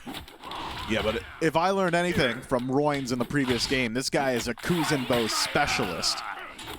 Gotta expect him to be going for plays like that. Tough stuff for Yor. His lane is essentially chalked now. 3 potions in pocket for Kuzenbo, no potions in pocket for Yor. Kuzenbo already has HP advantage just on map as well. And it's not exactly easy for Kakalin to walk up to wave and try and clear it out when Kuzenbo's standing there. That threat of the Sumo Slam just makes it impossible. Maybe if Dark can rotate through, alleviate some of that pressure, that'd help out a bit, but you are now putting yourself in a position where you're splitting farm with the Loki. You have to grab both bits of that neutral. Is the case as well. Yor does split that wave. Will at least be able to grab that cooldown buff for himself. Cooldown for one side. Team Doin going to be able to get the protection shield camp on the opposite end as well. It's being able to pick up that little serpent that's been sitting inside of the jungle. So advantage in dual lane goes to Team Doin. Advantage in solo. Might slide a little bit more towards Team Davy being able to get those buffs on that right side. Comet spawns in mid lane. Dark going to take a bit of offense to Doin, trying to take that one out right in front of him. Takes about half of his HP in response. And that first scepter will go over to Team Davy. Clean stuff so far. It's the rest of Team Doin is playing so far up on this tower line. I was concerned for their lives for a moment. Thought maybe there'd be a chance to fight back in, but the chance was on the right-hand side, and Dark finds an early kill up against titular Doin himself. That Awilish, significant advantage throughout the early game, but not if you can't get Escanor there to help you. And Aim, Blue, and Dark team up together for an easy pickup. And that's 2 times that Dark just walked up and dropped full combo onto Doin, took half his health both times. And the second time was all that he needed to get that extra kill, especially with Aim Blue standing by on the Morgan Le Fay. Dangerous combo that Davies mid duo has kind of put together for themselves in this matchup. And now, you're going to really slow down your playstyle in mid. It's not as if playing around mid is exactly ideal for Team Doin regardless. Essentially, when you have any version of a global on the map, soul lane, support, mid lane, doesn't matter where the global is, you kind of want to play anywhere else on the map so you can fully leverage that global. So, side lane presence for Team Doin.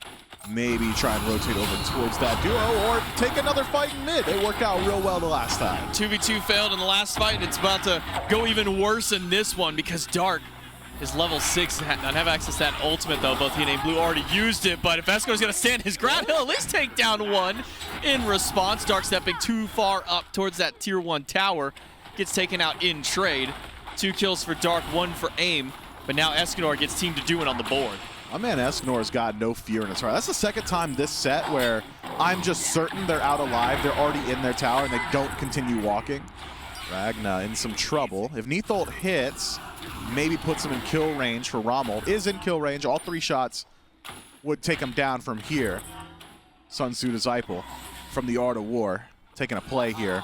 Appear weak when you are strong and strong when you're weak. He's decided to appear weak when strong by not ulting. Doin, waiting to the jungle. Pluck on a Davy is good. Goes in for the ultimate. Feather step right over forward to Doin. Gets the knockout from the help of his support, and the pull back in is good for a second kill for Team Doin. Now the dual lane down. A bit of time for Davies' team. Meanwhile, solo lane, you're starting to feel the worst end of this fight up against the Kuzenbo. That conduit gem starting to put in some extra work for him. Yeah, I mean, Yor is not going to have fun in this lane. I don't think he should die at any point unless he gets pushed into that tower, but that 1v1, even with an experienced lead over to Yor, it's just not going his way. Doin spotted out. 2v1 chases out with the ultimate from Dark. Damage from Aim Blue, not quite enough. Steps over the third one, and now the Sun Tzu Disciples here to try and bail him out. 200 health on the Awilish. He might be going back in. No fear hits Sun Tzu.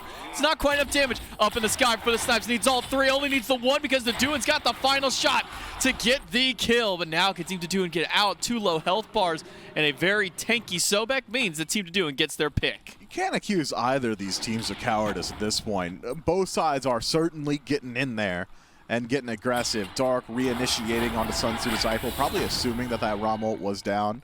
Incorrect. Finds himself in a precarious position, Escanor. Hoping for miraculous vision to find its way over towards A and Blue. Unfortunately for him, no way he's going to get that one as Davey in a bit of trouble here. Unsuccessful on the purple buff steal, but certainly successful at just being an annoying support. And having had the opportunity to speak to some of the best supports to have ever touched Smite, I'm told that means you're doing a very good job. It means you're winning. Even if you're not winning in the game, you're winning the mental battle up against them. And sometimes that's the most important one to be able to win out on. Now Team Davey, even with the great early lead that they had for themselves, it's been completely mitigated by Team to Do, and even on the gold, and slight XP maybe even in favor of Team to Do, and level 9 for Escanor on the Neath, been power farming in that mid lane. I think really in both these games, Escanor has been getting the better end of this mid lane farm. Has been. I think it's because we're seeing a little bit less presence from Dark towards the center of the map, whereas Deduin has been a little bit more likely to show up and just farm out some of those waves. So Escanor getting a little bit more for himself. Puts himself at a slight advantage. Speaking of advantage on the left-hand side. Neath ultimate slams Dark, but pluck off the mark means the fight will fizzle. Team Deduin will have to run away, tails tucked, as the rest of Team Davey considers a rotation over towards that left-hand side. Neither side quite able to solidify themselves a good position here, but some power spikes certainly hit. Stacking items, starting to get there. Davey elects for the Prophetic Cloak, mirrored on the other side by Denial's Gauntlet of Thebes. Makes sense to me. You're not quite as easy to stack a Prophetic Cloak as a Sobek, whereas ranged auto attacks for Davey means he's going to have a really easy time there. Tablet of Destinies once again. A and Blue going to be stacking that one up for a good long while. ADC on the other side. Let's go ahead and call the build. I'm thinking Jotun's in the next slot. Transcendence already. I think he's a Fail Not guy. I think he's a Crusher guy in third slot. I mean, Fail Not's just a good item when you think about it. Yeah, but you want one-shot Neath. Oh, he's not going the one-shot Neath build. No, he's not. Yeah, he's not going the mannequins. Not going the hidden blade tech that used to be the way to go with on this Neath. It's instead opting more towards that ability style of route. I'm just gonna say it. Dark either is really confident or maybe it's overconfidence, not going for beads against this composition first slot. Sunsu Disciple will be fine, but I'll just say it. If I'm looking down the barrel of a Sobek O'Wheelish composition, I'm probably getting beads in that first spot for Dark, but better man than I. He goes for the blink instead. As it needed it, right? How is O'Wheelish going to ult me if she's just dead? And that's been Dark's strategy every single time he's spotted Deduin. Even now, just running him down, considering a purple buff invade here. Has to play careful. All you need is a tail whip to set this up. Will be a purple buff steal for Team Davey. Removes that. Meanwhile, Jordan Royan's having a bit of a fight around the Harpy camp. Or I should say the Shamans this time around. No one does. Go the way of Team Deduin using that Watery Grave. Wow, I almost said it like that, and then I halfway stopped myself. I should have just committed to it instead. Man. I should have just committed to it instead. It's cathartic. Let one fly. Watery Wave. See, that's nice. It's nice. It feels good. Feels good. I wonder how it feels like saying it like, you know, the real hyped up for the ultimates. It feels really bad because you're getting hyped. You want it to be cool, right? Big watery wave from the Royans. Yeah, it doesn't have the same level of impact in a big fight. Maybe, you know, the small one's a good one to let it rip, but big team fights, maybe stick to the big ones. I don't know. We'll see how it goes. Yeah, I mean, it's whatever you're feeling, you know. No one's going to tell you how to cast except for everyone in Twitch chat all the time. And if I did something wrong, you guys will let me know. And they will. In Twitch chat, on Reddit, in your Twitter DMs. I've gotten G-chat requests from viewers to let me know I'm doing a bad job. You still use G-chat? That blew my mind. It's the first one I've ever had. Like, I know it exists, but I didn't know that people use that as a form of communication outside of like work meetings or something like that. I couldn't believe it because I have like my business email listed. You could have just sent me the email. He sent me a G-chat request. Man, I took it. He gave me very good feedback. Now, I will say, in these first 10 minutes, the action's kind of lulled a little bit. But typically when we get into like these Game 2 scenarios, you know, eliminations on the line, teams typically play a bit slower. But the fact that we had 6 kills in the first 7-8 minutes of the game at this point, team's not willing to fully slow down even with a lot on the line for them. No, but it is within I suppose what we should expect between these two teams is Yor in a bit of trouble here. Should just fall down, and does. Doing able to clean that one up, but not before he's able to knock Royans down to a pretty scary HP. But this is about where we were in game 1 as well. Team Davy, a pretty significant early game lead around that 2,000 to 3,000 mark. Then it was objective play where they were to make it back. Oh, Escanor, he backflips the wrong way. Beads and Aegis. Turn Gonna around. barely be enough. Dark walks back in. He wants to make sure he gets the kill, and the tower misses him. Pluck from Denial. I don't even know if he saw him at that point, but lands it anyways. Makes it a 1-for-1 trade in the mid lane. 1 for 2 overall with a kill onto Yor. By the way, 3 ultimates used to take down that Kakala on right side. First off, ice cold pluck from Denial. That was dope. Secondly, if Escanor just like looked at the Loki and didn't take backstab damage the whole time, I think he maybe survives and gets the kill. What did he shot off? Was it the first ability or was it an auto attack? It was just an auto attack that he An turned auto around attack. with. Dark walks out of there with like sub 100 HP. If he turns around like a second sooner, gets 2 auto attacks off, that might have been it. Yeah, but he used Why am I VOD reviewing? He used all of his damage to try and get some poke onto Aim Blue, not realizing there was a Loki right around the corner.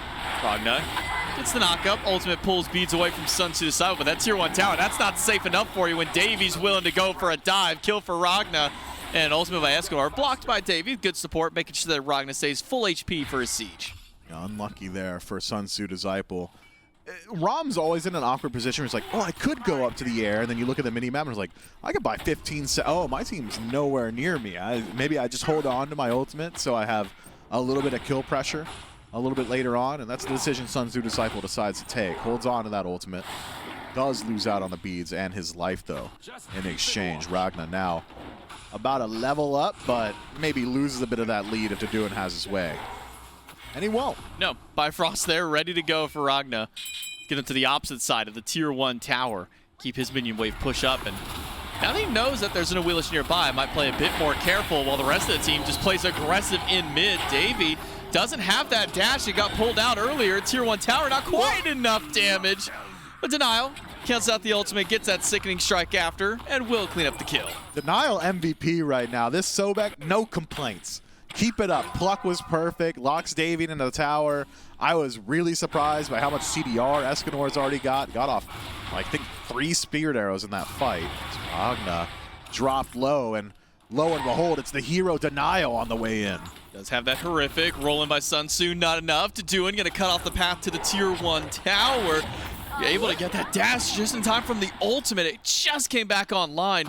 Able to escape, and now it's the Loki in tow with Yor. They're going to try and take him down, but Sun Tzu stands his ground. Not quite enough to get the kill, but the Taduin will make sure it's a 1-for-1 trade. Sun Tzu in the grave, and it might be a blue up next. Massive Dragonflight actually pushes Escanor away, but the frontliners, the reptilian frontline, going to run right at them. Sobek plus Kuzumo, not enough. Fear is good from Aim Blue off of that sigil, and now it's the reptiles on the run themselves. Escanor still going to stand his ground and make sure to bail out his front line, charge up that teleporter, but it'll be Team Taduin on the retreat.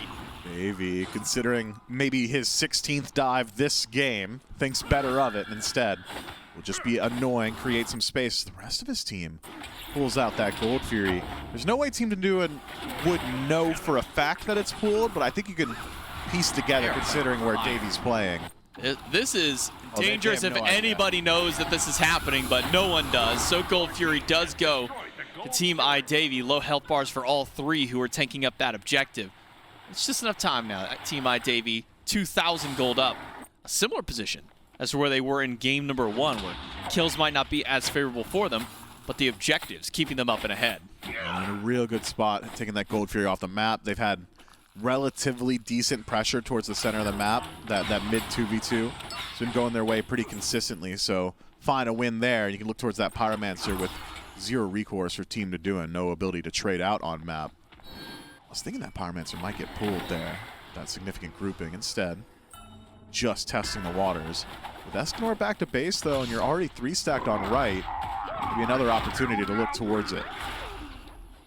Taduin leaps away from yours. Pyromancer started up by Davy and co. And Blue shows up. It's the Dragonflight to push away Denial. He'll be able to use the Pluck to try and escape. Yor now on the scene. Means the Pyromancer does go over to Team I-Davy. Still finding themselves in a nice lead. Ragnar 2 levels up over Sun Tzu Disciple, stuck under his own Tier 2 tower at this point. Both Hunters going to head back to base for the time being, so they can recuperate, build up some of their losses as well. And Sun Tzu Disciple has spent 40 cumulative minutes between these last 2 games just hanging out in a tower, right? Either it's Tier 1 when it's there or Tier 2 when it isn't. Ragnar having a field day over in the duo lane. Has not been put in check really just yet. And I understand Daduan doesn't want to make the rotation. It's one of the most frustrating things trying to lock down a slippery Heimdall, especially with the vision that he gets, the teleport, the CC immunity, the dash. It's very, very difficult to knock down that god. But Sun Tzu Disciple is playing a late game hyper carry. You really want to facilitate him at least a little bit to get to that point. Especially considering he's gone for a relatively late game slanted build. Assuming that's dominance in 3rd slot, seems to me he's going for a standard tank shredder style of play, and up against the style of frontline Team I-Davy's got. Makes a good deal of sense to me, but it's an expensive build, and he's been denied a lot of gold. Will be a purple buff steal confirmed for Team I-Davy. Tidal Wave does hit Sun Tzu Disciple. He's got both of his relics to hold on to for the time. I'll be patient with them. Teleport in from Royns on the Kuzenbo. Make sure that there's no further engagement from Team I-Davy, but they're all full HP, all ultimates except for Davy online. Team I-Davy might just turn around and try and go for another team fight, especially considering 2 targets that they're looking at are at half HP. Fortunately for Team Daduan, there's nothing to team fight over right now, unless they want to go for a mid-siege, Team I-Davy that is. So, playing defense, the best course of action here. Instead, it's an initiation? Now goes in, pull. Oh my god! From the jungler. Still not quite enough damage. Oh, Davy finally does go down, and now it's Yor being pushed back under the tower. God. Denial put himself on a killing spree. Team Daduan with 2 picks. He got delivered halfway across the map, expedited shipping, gravity surge into push from Kuzenbo. Pluck starts it all off. My man got tossed all the way from the beacon to the center of the Tier 1 tower in mid. Tough stuff there for Davy, just not allowed to play the game. Maybe consider beats in the future to avoid a situation like that. Denial once more. This guy's a hero on the Sobek. One of the few reptiles in Smite that I have respect for. Be a pluck under Ragnar. Uses his ultimate aggressively, but now he's staring down 3. Tries to go into the Bifrost and is able to escape, but does cost him at least 2. Does Tiamat count? Well, okay, I would say she's more of like a dragon than a reptile, but... Dragon a reptile? Is it? I don't know my classifications. I do know that Daduan got a kill on Dark, able to jump away from the second hit of the sigil. Oh, he's out and of now there. Escanor with the save of the ultimate for the tidal wave. Just No way! No. He got pulled. It's just barely not enough damage. Sub 20 for Daduan, and similar spot for Royns as well on the Kuzenbo. Guy like me, Davey, I'd have got that kill because I'd have been full damage. He didn't go damage 3rd slot. That's why. He did Divine last game. If it was just like literally a Tier 1 of Divine, I think he might have had the kill with 25 power. That is tough. He lined that shot up from all the way across the map. Sometimes you play perfect and you're not rewarded. And Davey, unfortunately for him, the stars have not aligned. I'll say I do like going back to this composition for Team I-Davy, specifically their frontliners. Watching what Davey and Yor were able to do with this combo yesterday, I want to see a little bit more once we get to the bigger team fight stage. We haven't really had a chance for Yor and Davey to really combo up into these team fights. The one time they got to grouped up together around that mid, well, it was that pluck, pull, push combo that Team Daduan had to shove Davey completely out of the fight. Aim blue, half HP, dash in from I-Davy, gets the jump from Daduan. Aim blue goes up into that ultimate, throws out towards Sun Tzu Disciple. Gets a decent bit of damage, but not quite enough. That small lag in decision making from A and Blue it got me laughing a little bit there. Should I ult him? Yeah, maybe not. Oh, it's a pull back. Davey just can't catch a break from Daduan's ultimates, but Denial finally gets shut down by Aim Blue. Good damage from the mid laner of Team I-Davy, and a Tier 1 tower under threat will go the way of I-Davy's squad. No backup retreat towards the Pyromancer. Maybe if they can find another pick, could go for a bit more. Ult in from Dark is going to get a lot of value as the tidal wave goes in. Only catches Escanor this time. I-Davy's team, they're rallying back around to try and go for these chases as Escanor able to backflip out. Daduan had all the time in the world to knock down the speed buff before the rest of Team I-Davy was able to close gap. So we'll be able to pick that one up on the way out of base, perhaps to defend this Pyromancer. Not a lot of ultimates in pocket for Team I-Davy, only Ragna maintaining his after that massive team fight. If you can get in there, would be a decent engagement, but few members of Team Dodoon still haven't even reset. Close on the ult from Ragna. Aegis from Sun Tzu keeps himself alive, and Royn's able to dash back out. Return to safety. It's a Pyromancer for Team I-Davy after a couple of kills as well. Puts them up 55,000 gold to the 49K. So looking at a 5,500 gold difference between these two. 20 minutes in, that 5K a bit more significant than we were at the last game. No, absolutely. So, Team I-Davy now needs to keep that ball rolling, keep the aggression going, keep finding those fights on the map. Dark considering an initiation onto Dodoon, but I believe spots out Denial just around that corner and thinks better of it. Surprising, though, that Dark's got any fear in his heart, considering he just ulted in 1v5 and walked out to tell the tale. I think I'd be playing just crazy right now after seeing something like that. Getting a shot down on the Croc, maybe going for a bit more. Sun Tzu Disciple. A little bit lethal to try and bail him out a bit. It stuns Ragna, but in the 2v1, that's not going to be enough to save his life. Another kill on a Sun Tzu Disciple. Now the 4th kill of the game for Dark, 2 for Ragna. Tier 1 tower goes down as Dodoon tries to get active against Aim Blue. Uses his ultimate, but quick ult from Aim Blue keeps him fine. Meanwhile, on the left-hand side, with ADC dealt with, Sun Tzu Disciple off the map. It's up time for Dark to just split push. Classic Loki play here. Whatever's the most annoying thing on the map to do is exactly what Dark's going to do. And knocking down a tier 2.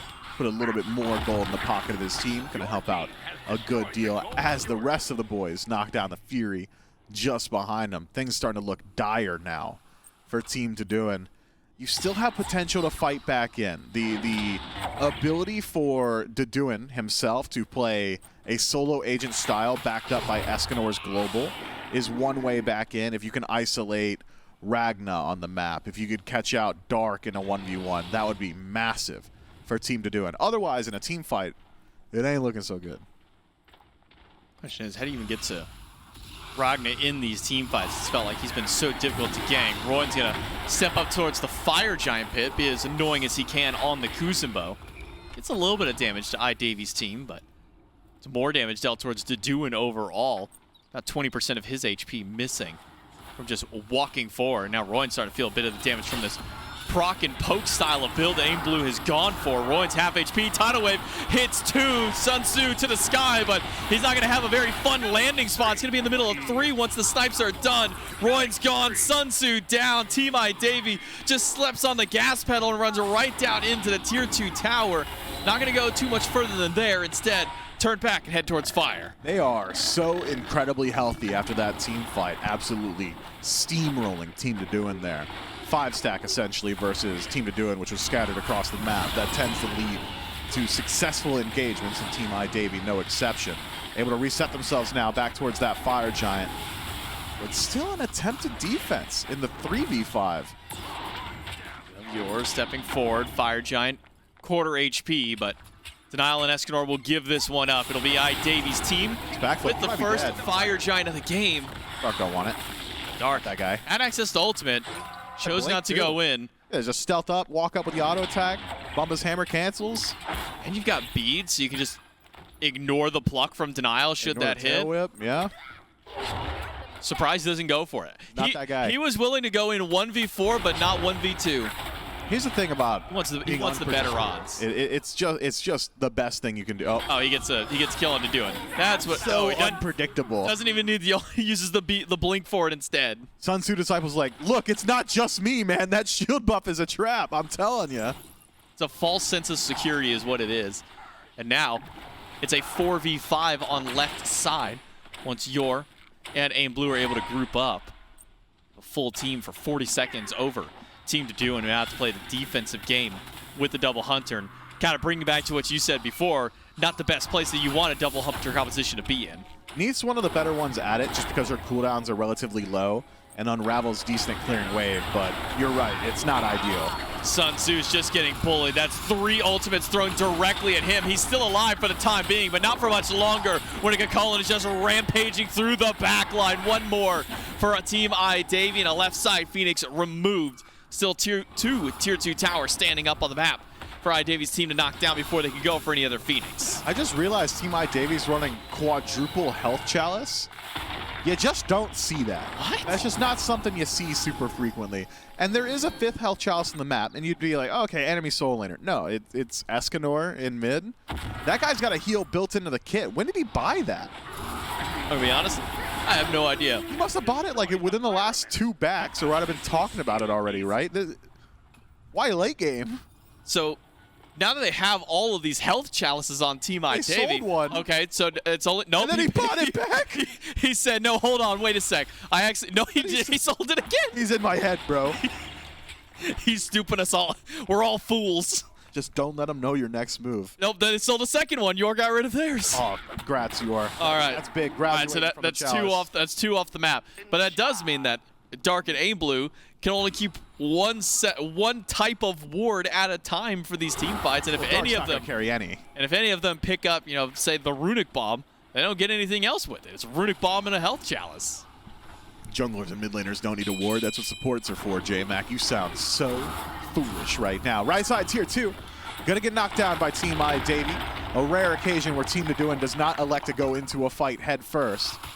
We'll allow that one to fall down. Fire Giant still got a little bit of time left. Could potentially look for some action. But Dark wants to go back to old reliable, which is the duo lane. There's always a bit of farm there, and it's named Sun Tzu Disciple. This time, though, spotted out by a ward, will be able to make himself scarce. But Dark doesn't know that, so he's going to go check the shield buff, which has just been the land of milk and honey for this guy. It's been the buffet for him. Anytime that someone steps up there, he knows he's getting a kill. But All you can eat, bro. 2 hours, we're over the time limit. Dark doesn't care. He's going to keep going. They're going to have to kick him out of the booth. and now taking a shield buff for themselves as opposed to removing it from whatever enemy steps forward into that spot. And a Primal Fury for Team I Davy, a 12,000 gold lead up for the Chaos team as they continue their push forward. Fire Giant around their waist for only about another 30 or so seconds before that one has faded out. And I would assume that Team I Davy goes right back to that Fire Giant pit. J-Mac, why do all you can eat places have time limits? Like, do you think someone's out there like actually using up all 2 It's to hours? prevent people from coming in, pay $15, and then get 3 square meals from their No one's buying. doing that, surely. I've never met someone who's done, but that there had to be some instance of case where they're doing that. Like, we're not going to lose that much money from you guys. It's got to be a wide enough spread issue that it's happened like everywhere, because there's no like all-you-can-eat restaurant like hotline, right? They're not all talking to each other. It's not just one legend. It's just become a that did it. universal thing. If you open it all you can eat, you put the time limit on there. That's like baked into the code, I would guess. I wonder, you think it's a legal thing? No, they just want to save money, I guess. I think it's just a money save is all it is. How much do you have to eat to make your money back? I guess I think depends it's on how much it costs. I think it one depends on the cost, two depends on the type of all you can eat buffet. Hi, J-Mac. What are you doing? The team fight's over. Oh, okay. Well, Niles then tell out. me about the buffet. They're about to go to the Fire Giant buffet, and that's All that's you a can pretty good one back there. Yeah, I think it depends on the cost of the buffet and what type of food they're serving there. Because if you're going to like your, at least back home in Texas, is the traditional Chinese buffets there. They You're had a lot. you're not making your money back. You're not getting your money back on that one. You got to eat like. Unless they got the crab legs out. Yeah. Even then. If you're going to like a hot pot or like a Korean barbecue, you could probably eat your money's worth pretty quickly. I want all your Wagyu. Fire Giant started up by Team I Davy, half HP already, and not a member of Team to do an insight to try and steal this one away. That one will go freely over to I Davy's team and continue to push that lead. So with Fire Giant on 5 and the left side Phoenix permanently weakened, you gotta think Team I Davy should be able to close this one out from here. Team to do it, of course, a little bit weaker on base defense, struggling without that mage presence. Still has the ability, though, to isolate individual members. Flashback 15 minutes. Sobek pluck to start things. Gravity Surge, Kuzenbo push. That still can work on I Davy, who is not exactly the tankiest guy on the map right now. Has elected to pick up that Divine Ruin, this time in 4th slot as opposed to 3rd. Could be one way in for Team to do it. It's been a little while since they've been able to hit pay dirt in any of these engagements. Maybe dealing with that front line, one way to do it. Got enhanced on the Fire Giant, the weakened left side Phoenix. Team I Davy can just walk in with a couple autos and take this one away. Ragnar will do just that. It's a big push from Royns trying to go in. Meanwhile, Davey lets the Tsunami fall through. Doesn't hit anybody this time, and it's Royns disrupting the back of the team fight. Team to Doing can stand their grounds here. Remember, It's hard. they're 13,000+ down, and Denial's starting to feel that once he walks into the middle of 5, even Royns low. Back to the fountain he goes to regenerate his health as Team I Davey can just continue their rampage across the map. Mid-Phoenix now down. It's a 4v5 as Team I Davey pushes to right side. Kuzenbo, no ultimate, no Sobek for 40, no towers to give over defense, and the last Phoenix off the map. Dark, he gets plucked back. And Datuan's able to at least get a 1-for-1 trade there, but the damage is now done. Team I Davey, they pull up all 3 Phoenixes. So what's the play from here? Is it reset, wait for Dark to respawn, then start your siege again? Are they going to go for the Fury? Are you going to put a Runic Bomb in pocket? Team I Davey. I mean, the world is their oyster. The Doing squad just can't walk outside of their base too far at this point, especially once Dark respawns. That guy's winning every 1v1 he gets on the map with a cursed slash line. I'm thinking to doing it. I mean, double ADC composition is never good on siege defense. You really do need to get in a position to get aggressive, but considering the desync and Phoenix death timers, the opportunity to get aggressive is going to be a good ways off. It's going to take maybe 2 more base defenses, I think, before Team Doing is confident in their ability to get out of that base. It's tough stuff. This is victory lap territory right now for Team I Davey. I'll say it's a little wild to me that Sun Tzu, for how much bullying has gone his way in the duo, he's the first one to fully finish out his build compared to anyone else on the map. We'll see if he can get put to work here. Davey in danger, half HP, throws out the ultimate. Only going to hit 1 in this case, and they're both CC immune. Sun Tzu with the snipes, not quite enough damage to get the kill, and it's Royns who falls down first. Meanwhile, Yor chasing right to the backline, can take down 1 on his own. Aim Blue picks up a double kill in the backline, and Denial going to be dropped down by Dark, and we are going to be going to game number 3. Team Doing did not want to have to defend it 4 or 5 times in a row. Instead, take the Hail Mary engagement in the jungle and lose out on it. Team I Davey take the team fight cleanly.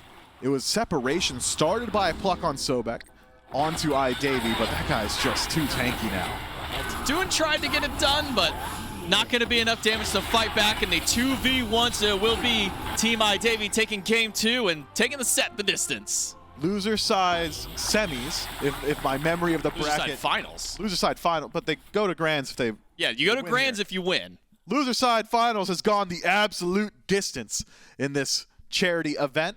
Team I Davey versus Team Doing, squaring up once more. And here's the thing, man. Clearly Kuzenbo's beatable now. Do you think we still see him first picked? I think we might still. It feels like there's still just enough value in that pick. The number of times that Roy's able to walk up, disrupt that back line. So that God's broken. we might still be seeing a bit of it, but keep talking maybe about what he a is. bit of a swap around maybe in the dual lane a little bit. Denial, no complaints from what was going on with the Sobek. That ROM maybe a little bit of a safer pick going up against that comp. Maybe. And there are 3 safe picks, which we foreshadowed a little bit earlier in the set, which are... Jingwei, Yeah, Heimdall, Yeah. which was picked up in the other, and then Hachiman. that's right. Those are the safe ones, Sun Tzu. Maybe we see if Sun Tzu goes towards that way. We'll see if we can have the sweep back here for Team I Davey. Can they make it to the grand finals, or will Team Doing bounce back? We'll find out in game number 3.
Well, it's all tied up 1-1 here as Team iDavy a little bit quicker this time, Trelly, but it still takes them a little bit to get over those bumps, cleaner in those late game team fights for them, but finally get themselves that win. And it does feel, I was mentioning like adjustments in the draft. I was curious, how's this Loki going to look? How's it all going to piece together? Well, the answer was good enough to get a dub, and that's exactly what they needed. Good enough. That Good is enough. the answer that they were looking for. And it turns out, right, I think Loki does exactly what you need to here, where you go in, get a kill. Sometimes you're dying, sometimes you're not, but you're making your presence known. So the pick did not have as many struggles as I might have predicted, just because of the global presence, the Neath-ults, the Rom-ults, that sort of thing. However, I really did like the front line, and that's the thing. Davey has been going back to this car on pretty consistently. I think the setup was still clean. Initiating for his squad makes it a lot easier, right? When you've got double front line like this, like a Cullen going to the back line, just making life miserable for a Rama. You go up in the air, and there's just a jacked frog waiting for you at the bottom. Doesn't bode well. So I do think that Davey bringing this one to the third game ends up putting a little bit of pressure onto the doing, because from the draft, we were leaning a little bit more towards their squad here, and since they get the Kuzenbo again, and this time it gets shut down, maybe a new plan in picks and bans could be what they're after. And this really, the highlights have done a perfect job of exemplifying something, and exactly what you said, right? When it comes down to the front line, because right now I looked at the Charon and the Kukulkan health bar, both of them yellow bordering red, right? Incredibly low, very dangerous territory. Then you look at all of the carries, and not a single one of them is hurting on their health. They do not care about it. We got to see it from the carries perspective, where how often was Ragnar just sitting in the back throwing autos and not really thinking about anything else because you didn't have to, versus Kukulkan jumping in and keeping 3 people busy at any one time. It just played incredibly well, like you said. And when your front line is playing that well and you get a point where you have that much space between the carries and any danger, that field is just it's beautiful when you're back there, and it's also really fun as a frontliner when you're just like you are consciously and knowingly ruining the other team, and so I'm sure for them it felt really fun, but also necessary, right, to get that win. Important thing to highlight of the way things have been going. This was a best of 3, still is one more game. Winner of game number 3, well, they go on to play Team the Other Another. Now, that team undefeated all day yesterday. In fact, if I remember correctly, was able to, I think we'll say technically knock down Team Deduin, because I believe that was where the forfeit was. But otherwise, completely undefeated. And as such, got themselves a 1-game advantage in the finals where they're waiting. So it will be a best of 3. They're starting up 1-0. So whoever gets up there has to win 2 games back-to-back or it's over for them. And of course, they have to make it through this one. First, a little bit of a warm-up for them, though. 3 games in a row has to feel good. You've got the Ares, the Thor. This has been Athena in the past, the AMC, the Jormungandr on the other side from iDavy, who is, for the 3rd time, 2nd pick. And I believe, if I remember correctly, their 3rd has been the Bake Kujira. Yep. The Bake has been what they've been focused on. Like I said before, we've been really singing the praises of Yor on this Kakulin, and last game was another one. So maybe this Kuzenbo isn't the top pick the Team Deduin should be valuing. It still gets great value, do not get me wrong. The Kuzenbo was a menace in game number 1. And game number 2 still had good dive, but maybe not something they need to prioritize. And there's the changeup. Remember, Heimdall goes to Deduin Team 1. Davey takes that one away in game number 2. This time they're saying, hey, we're not first picking Kuzenbo. We just want the Heimdall. You can have... Yeah, get your pick of the litter as far as we're concerned for solo laners here, but we are going to make sure Heimdall does not go back into your hands for game number 3, and honestly, I think it's a smart call. This Heimdall as well. So far, 100% win rate this set, right? Wins game 1 with Team Deduin, wins game 2 with Team iDavy. Maybe not too much to actually lean into because it's definitely a lot about what's around him. But it was looked over in Game 1 by Team iDavy. Like you said, prioritized by iDavy in Game 2. This time around, now that it's first pick, you go back to the Hachi from Game 1, but they grab the Kuzenbo this time. You were actually just singing the praises. And admittedly, Kuzenbo does not mean, oh no, can't go Kakulin anymore. But we have been seeing it in solo. Do you want it to shift over there? Or do you like a Kuzenbo Kakulin frontline? Yeah, that's what I was waiting for, to see the backup. So now Charon's been taken away from Davey, just in case that Kuzenbo goes over to solo lane, so Davey has to change it up. I wouldn't hate him just taking the Kuzenbo and letting Yor go back to something like the Kakulin. Yeah. I think that initiation was still disgusting. But considering Davey's play style and how this Ares has been taken away from him every single game because of how much he likes the W key, between Kuzenbo and Charon, I'm taking the bow. Like, if I just want to dive, I'm definitely preferring the turtle as opposed to the ghost guy. So yeah. I'm thinking if you want to play support Kuzenbo, play some support Kuzenbo. I'm trying and failing here because I feel like I remember watching iDavy play the Ares. Yep. Definitely watching the Charon. Yep. He played Sobek game 1. Okay, there's a Sobek. I was like, there's got to be another one in there, man. He's played another god. Do you remember he was emoting at the buffs? Remember he was just, dancing doing a little dance. Yeah, exactly. Those are the 3 picks that we've seen so far. And hey, he's looked good on them. Yeah. But when he's W key, and that's when it's peak Davey. And I think Kuzenbo is going to do it better than just about any other pick that's available at the moment. Oh, well, he has it, so you have to live. We've got expectations set. Now you got to live up to them and see where we go for the Kuzenbo. Hovering right now after the Charon. Maybe we'll ignore the Agni for a moment because it isn't even locked in. Tiamat gets locked in. Trelly, we saw this in Game 1. We definitely have seen double Hunter every time I've looked into Team Deduin. So this is going to be a big change-up for them. Do you like going for the Tiamat, or did you prefer their double Hunter style? My guess is they were okay with the double Hunter, and then they see Kuzma on the other side, and they're like, let's get some magical damage. Right? Let's not just keep auto-attacking this guy. Of course, you can shred through him pretty easily with double Hunter, but if he gets ahead, you got to be playing together. You have to be on point with actually focusing down the Kuzenbo, whereas Tiamat, she can just poke from a distance, doesn't really have to deal with the thorns damage too much, or the shell spikes, rather. So I definitely don't hate it. And following suit, Team Davey going to grab the Thoth, one of the strongest and most oppressive mid laners that you can really go at the moment. That range is very annoying, and Tiamat is no stranger to it, right? You still don't want to get too close to Thoth. We saw him a ton towards the end of last year as well, where it's just like, hey, I've got a guy that hits really hard from really far away and is pretty safe. Like, he's not guaranteed safe. One good jungler can really mess him up, and that maybe explains why the Daji got taken away immediately. The Susanoo got taken away immediately because they could stick to him like glue and really kind of ruin his life. Instead, now you've got empowerment from the back line. And like you said, you've got Kuzenbo, who kind of makes you want to not attack him. You can't really get to the other two. One's going to horse away. The other one's going to be too far away to begin with. So a good top 3 from iDavy. Comfortable top 3 from Duduan. The Nike made you go back a little bit. Yeah, a little puzzling. I want to see. I mean, of course, the Kakolm was taken away, but surely it's not jungle, right? We haven't seen jungle Nike in forever. It's got to be solo. Not. It's got to be solo lane Nike. Still not like my favorite pick ever, right? I think Sunder, Horrific Emblem, there's just so many answers to the shielding, but Nike has always been more about that laning phase, right? It's going to be super annoying. Then you can dive the carries, you have the slow, and you're just survivable. So if that's what Team Davey was looking for, Nike will certainly fill that role. It's just all about her survivability late game, and considering it is only the Heimdall, we don't have a double hunter composition, you should be just fine, assuming you're avoiding things like the Sunders and the Horrific Emblems and trying to just, stay mobile. Well, Trelly, this is going to be a goofy thing, I say. Okay. But I am relating it to chat. Okay, up I'll front. wait. They were hovering Kabrakan, who, as we learned from chat last game, is apparently a fish because he's got scales. Kuzenbo, Tiamat obviously have to fall under the same consideration. Yep. And so their question to answer this game, and I'm excited to see this debate, is Cthulhu a cephalopod or not? I think he's a fish. Is he just a fish? Yeah, if we're going by chat's delegation, Yeah. there was a movie where Cthulhu was like found in the depths of the ocean just recently, and I think Well, that's like where I'd live if I was Cthulhu. yeah. So I think The Marianas Trench. That place is like and Charon's roomy. got a boat, and you're on the water, so he's a fish too. It's just Heimdall and 4 fish. The way you threw Loki in there?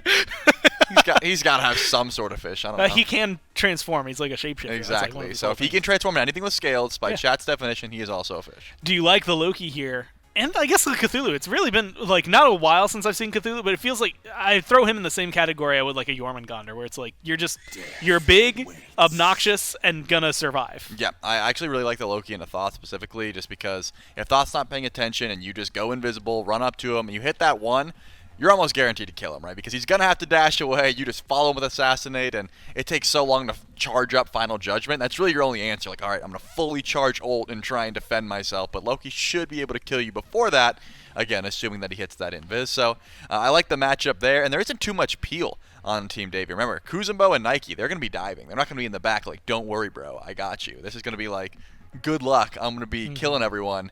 Hopefully you've got the damage to follow up. So it's going to be difficult, but as long as you pay attention, know where Loki's at, use your Raven wards, keep an eye on him, should be okay. Now I know first off we get to avoid the Nike jungle. Thanatos gets locked in, presumably for the jungle, and that's where I'm gonna put it. I know execute good versus Cthulhu feels really solid when you can get him low enough, because otherwise most of the time he just don't die. Yep. So that's going to feel really nice. But how does that match up? Like in the jungle work, I feel like Tiamat has some at least decent distance to disengage. Heimdall as well. Like, is he going to struggle at all in this game? You want to focus out the tanks, right? When you've got that access to executes, you're going to be able to look for those tankier targets. Cthulhu has so much disruption. It's going to be interesting. I just look at a team. Both of these team comps, if you think about once these Guardians get going, Charon, Cthulhu, they're all about disruption, right? The ult is just going to be so disorienting. You throw the wave in the mix, you got all this CC. Then on the other side, the Kuzenbo, Watery Grave is hard to play into regardless. You're constantly getting knocked up, does good damage, and you don't really want to hit him if he's popping his shell spike. So both of these teams have some great team fight. I'm not really leaning one way or the other. Of course, I've got my personal bias against the Nike just because I think it's easier to deal with. But if you get to that point where you're just owning in lane and Nike rotates out when she's a bit fed, it doesn't really matter how many carries you have around her. She's just not going to die. So I don't want to lean one way or the other. They both seem very annoying to try and play into. Feels like similar to last game where it's just like both of these junglers are very capable. It just depends on which one gets the upper hand. Last time around we saw it was the Loki. Maybe it'll be the Loki again. Maybe Team iDavy is just firing on all cylinders right now. Let's talk team fight, because these teams have gotten towards those like 18 minutes, very comfortable, usually even. Last game, finally iDavy was able to take that early game lead and kind of push it as far as they could. Do you expect to see iDavy, A, start with that early lead again, and B, can they translate it into late game controllers to doing maybe too strong? It's going to be tough, but I think both of these teams, their late game is going to be fine. So, again, I just can't lean one way or the other. Well, we'll have to find out which way it's going to fall down as we jump into Game 3, and to do that, we're going to go over to our casters. Thank you so much, Gore and Trelly. That's right, it's game number 3 between Team Dadun and Team I-Davy. Here to see who's going to move on to the grand finals to face off against another squad. It's J-Mac, Mifflin, and Doug here to bring you the action for game number 3. And for the first time in this set, Mifflin, Team Dadun changing up their strategy a little bit. It was double Hunter, double Guardian for games 1 and 2. Now pulling away from that second Hunter instead. Going to be putting Escanor on a traditional mage over in that lane. And Dadun, maybe tired of being bullied by the Loki in game 2, takes it away from Dark for himself. We'll see if those are the adaptations they need to be able to close out this set. I just realized Team Dadun's rocking the Itachi Moon icon. That's pretty sick. That's the shadow of the Uchiha. That's pulled straight from Dadun's Twitch. At work. Where am I? And that's pulled straight from Dadun's Twitch. So if you want to see more of the Itachi Moon, twitch.tv/Dadun_, I believe is his Twitch. And oh no, J-Mac. what? I think the shadow of the Uchiha might be Madara, and it might not be Shadow of the Uchiha. It might be Ghost of the Uchiha. I'm borking it. I'm gonna put it this: I did not get very far into Shippuden, and not super far into base Naruto. So you know probably a lot more than I do. Actually, I know you for a fact. You know a lot more than I do. Trelly would be the one who would fact check you. So I'm gonna say you're right. Yeah. I'm gonna stick by and say that you got it. You nailed it 100%. You know what's really embarrassing for us though? What's that? Do you know who the guy in Davy's icon is? I have no idea who that is. Looks like a soccer player, football, whatever you guys want to call it. Yeah, I don't watch that until World Cup comes around, and even then, I also don't watch it that much. I'm gonna say that's the Bend It Like Beckham guy. I don't know. I'm gonna be honest. I have no idea. I'm gonna say it's Ronaldo. All right. I got one more Okay. soccer player in my mind. Is it Messi? It's Messi. Dude, we love sports. Yeah. We love esports too. Sure do. Team Dadun, Team I-Davy. Now a 1-game set between the two of them to see who moves on to the finals. And for Team I-Davy, kind of put into perspective where they have to go through for their entire path forward, is that they lost game number 1 to Dadun. And so they had to win both of those in a row in order to make it to grand finals, and then they have to win 2 in a row at grand finals in order to win because they're down a 1-game advantage. Dadun, though, Here it is. might be sending them back. happening. Dark low. Escanor doesn't have the cooldowns for the kill. And Blue trying to return some damage right back in. Not quite enough for a kill there. Dual lane a little bit dicier. Sun Tzu stunned out, but holding on to beads that entire time. And here's the thing about poking a Thanatos in the early game and how it doesn't work. He's going to full heal so long as Aim Blue doesn't troll him and take the last hits. And here's the thing about mid laners and how they don't care and they're not thinking. He's going to troll him and he's going to steal the last hits. Death Scythe connects. Dadun still standing nearby. Dark gonna walk up, avoids the damage, dash in by Aim Blue, gets the beads. Dark is just waiting for Death Scythe, but he doesn't have the angle for it. Instead, he'll head back to the minions, heal up on those, and Escanor will be sent back to the base. Well, he can still get the last hits in mid, he just won't get the Bumbas proc, but we'll still be able to heal up pretty well. I wonder, do they split up now, Team I-Davy, and try and grab both mid camps? They play together. I'm thinking play together is just the better call. And call them Saul, because they're doing it. I somewhat understand that reference. And I only know it by title alone, because I've never watched Better Call Saul. He's always making really good calls, and that's why they call him that. That's why you better call him. No, it's literally, the title of the show is Better Call, like that's his nickname. Oh, because he makes the better calls. I was thinking it more like you need to call him. No, because I'm trolling you completely. Oh, man. You had it right. Okay. That's good. I also have only watched like a season and a half of Breaking Bad too, so I don't know if he becomes a relevant. Doesn't that like follow up from that series? It's a spin-off, I think. Okay. I'll tell you this. I watched Breaking Bad, but I got really uncomfortable. Like, it made me feel, I felt bad. I felt really bad for everybody, and I was like, I'm not going to watch anymore. Okay. Yeah. Well, now we can move back to the game. We can move away from the uncomfiness of Breaking Bad and maybe to a gank over on this right side. Ult from Dark locked in and loaded up onto the 2, and that's first blood for Team I-Davy. Clean stuff. I mean, that is just a standard play. Unfortunate for Dadun because, again, elects not to go for beads. Not that he would have had it because he'd used his Aegis just previously. But had he had beads, could have just ulted out of there. Instead, CC chain for 3 days, hovering death into whatever Nike's leap is called, into actual death. Are you thinking? I was trying to think. Chat, be quiet. He's in his mind palace. I was gonna say heroic, but I'm pretty sure that's Gilgamesh's leap. Yeah, heroic leap is. I was gonna say it's the company. I was gonna say like Valiant something. Valiant leap. I don't know. Zeus jump. Zeus doesn't have a jump. Well, no, but No, that's Sentinel of Zeus. Sentinel of Zeus. Yeah, that's the ultimate. And it's a jump. No, well, I guess she does like a tiny little hop in place if you call that a yeah, jump. that's what I'm saying. I'm calling the leap Zeus jump. Oh, okay. Yeah. Okay, I got it. Doug could solve it for us. He really could have fact-checked us and helped us out, but he's just gonna let us sit here and drown in the waters. Doug, what's Nike's jump called, man? Help us out. I'm stumped. It's been too long. Valiant leap, I'm calling it. Hey! Oh, you're Let's nice go. with it. I was close. Okay, you were close. You had leap. You had I the didn't say leap. You had jump. Oh no. They should let me name the abilities. Dude, there was a pitch that I heard which was to show like first or second graders like abilities for characters and just let them name it whatever they want. You just go with that because they might come find the second graders. I don't know. Well, we need a few years for Aggro for his kid. We'd have Aggro's kid name the abilities. Yeah, of course. Aggro notoriously had child so that we could make memes. Daduan actually he actually shattered just, their like, ankles. That was sick. And now he might go back to go for a bit more. No, it's not going to play in. Even with that HP, still has that Sentinel of Zeus available. Death Scythe miss from Dark, and that should be the end of the fight from Team iDavy. Dude, Daduan is all over the place right now. Leap in by Yor. Sentinel of Zeus used. Tidal Wave a bit late from the opposite side. It doesn't. A missing stun is good from Daduan. He picks up one, but Dark able to trade it out. A 1-for-1 trade. Jungle for solo. And the only reason any of that happens is because Daduan went for the ankle-shattering play. Sorry, I was too busy looking at the bottom of the screen to realize that Ragna and Davey are absolutely manhandling Sun Tzu to Zypel for the 3rd game in a row. My man, He even picked the safe hunter. Yeah, he got the piece of the puzzle we asked for at the end of game 2. He said, "Get a safe hunter, and things should go better." should.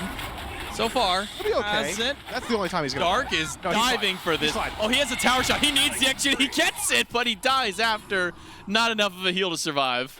This is when you would have needed a chalice of healing. You know, we had 20 of them in the last game. 3. Roy Ans decides not to get it this time. Have we agreed on how to pronounce this Cthulhu's name? I've been saying Roins. Roins? Yeah. Where like the A is like partially silent. Roins. Return on investment and sales. I think you may have nailed it. You think so? I doubt it. No way. But I'm going to say you nailed it. It's a pretty cool name, man. Don't ask Roins what it actually is. That we figured it out. Return on investment and sales. And sales. Denial. Denial is actually just a good one. Denial's good. I don't know His what. initials are TJ? It's possible. It's like people who put numbers in their name that have like 4 numbers. It's usually like birth year or Bro, something like that. What And is good, man? that's Sun Tzu right now. He's in a bad spot. he's on the grayscale again. Yeah, he'll be okay. You know, he's scaling for late game. He's only a level down. It's not a big deal. We'll blame Denial. You know, the Sobek got taken away. He's not able to peel out. How Sobek was clean last game. Sick. All these players are dope. Oh, Escanor almost an execute threshold, but well, Death Scythe is essentially the execute at this stage of the game. Crashes down and gets the kill. 6 for Team iDavy, 4 of those for their jungler. J-Mac, is this a safe space? Sure. Yes. I'm going to admit perhaps one of the most embarrassing bits of Smite knowledge that I was lacking until like 3 days ago. Okay. Do you know what Thanatos passive is? Not what it's called, what it does. What it does. Yeah, he gets the heals from when he kills the minions. Isn't that the passive? Yeah, Yeah, and whenever he it gets has another thing. and whenever you get a kill, it reduces your active cooldowns by 5 seconds. Yeah, I had no idea. I'll be honest, I've also only recently learned that it was 5 seconds. I knew he got some. I didn't think it was 5. I think that's wild. I remember frequently, because I have like 3 stars on Thanatos. I'm like, yo, why is my scythe back up? I think that all the time. And now you know why. Yeah. Shout out to Aggro, still teaching me stuff. AV fighting 2, gets the immunity from the ultimate out of Escanor. Will back away, but Denial's not done yet. Rooted in place by Aim Blue, and that'll be the end of the fight. Denial still holding on to that ultimate, and Sun Tzu learning his lesson of stepping out of the tier 1 tower. He's gonna say That's so far back. My man is texting right now. It's like, they're not helping me. I'm on a safe pick, and that didn't help me. Escanor pushed back, beads gone. Davey gives up the chase. He's messing Ragnar like, dude, just leave me alone. He's messing with Ragnar's like, you know this is charity, right? Ragnar says back, I just want it more, man. Just like how Dark wants it more. So for the doing, big stun. It's returned to a 1-for-1, and well, yours gonna get one. Aim Blue, the other one from the opposite side of the tier 1 tower. Now shows up in duo just to try and help out and maybe try and keep this buff from getting taken away, but he's too little too late. It's a steal for Team Davey. Sun Tzu's just in lane like, yeah, bro, I know, it's crazy. They don't walk in the shield buff. That's the trap. That's the trap, Sun Tzu. Okay, also one away, but farm, bro. Ragnar's here. Banner down. EI Jutsu. He's able to. That is a long buy. That's like a 2-minute cooldown. The tier 1's not safe enough, bro. I gotta skedaddle. He's out there, Sun Tzu disciples, I got a jet, gang. I haven't heard the phrase, I got a jet in so long. That's like an old, when I hear that, I'm thinking of like old Nickelodeon shows. Oh yeah, for sure. I'm pretty sure someone on the Nick show did say that. Why do I feel like it's Rocket Power for sure? I was thinking either Rocket Power or like Jimmy Neutron for some reason. No, that's Gotta Blast. Dude. No, or was it Gotta Blast? No, that's Brain Blast. Look, I know that Sun Tzu Disciple's got some like friends in the chat. Can you guys just treat him like a Rocket Power character? Which where are you running to, bro? Like, I was about to ask which Rocket Power character, but the only one I remember off name is Otto. It's funny for me because I know for a fact bro's tilted. Nobody's sitting between towers this much and not just miserable. This poor guy. I'm not laughing at you. I am. What? I can't help it, man. It was funny. There's no safety anywhere on this map for him. There's no safety anywhere when Dark is lurking across the jungle. 5-2-2 for the Thanatos has happened. That's what's been going on. Part of 7 out of the 9 kills for Team Davey. The only ones he hasn't been a part of has been the ones where Sun Tzu has been dying on the dual lane. Moving it active now, Gold Fury. Started by Team Davey, and maybe a attempt to steal from Team Deduin, but denial a little too far. Don't have the cooldowns to take that one away. So it'll be Gold Fury, a few kills over to Team Davey. Puts him at 3,000 gold, and Sun Tzu, that's your tier 1. You're not safe there. That's why you had the Bifrost all the way at the back. Okay, he gets ulted from Davey at the least. No, he's definitely not safe. Dark is back in, but he's the one taking the tower. He goes back in. He goes back in. Sun Tzu gets the kill. He takes down one. He throws the Bifrost, but it's a bait. The rest of the team is here for backup, but yours even rotated over just to make sure that Royans can't help out in this fight.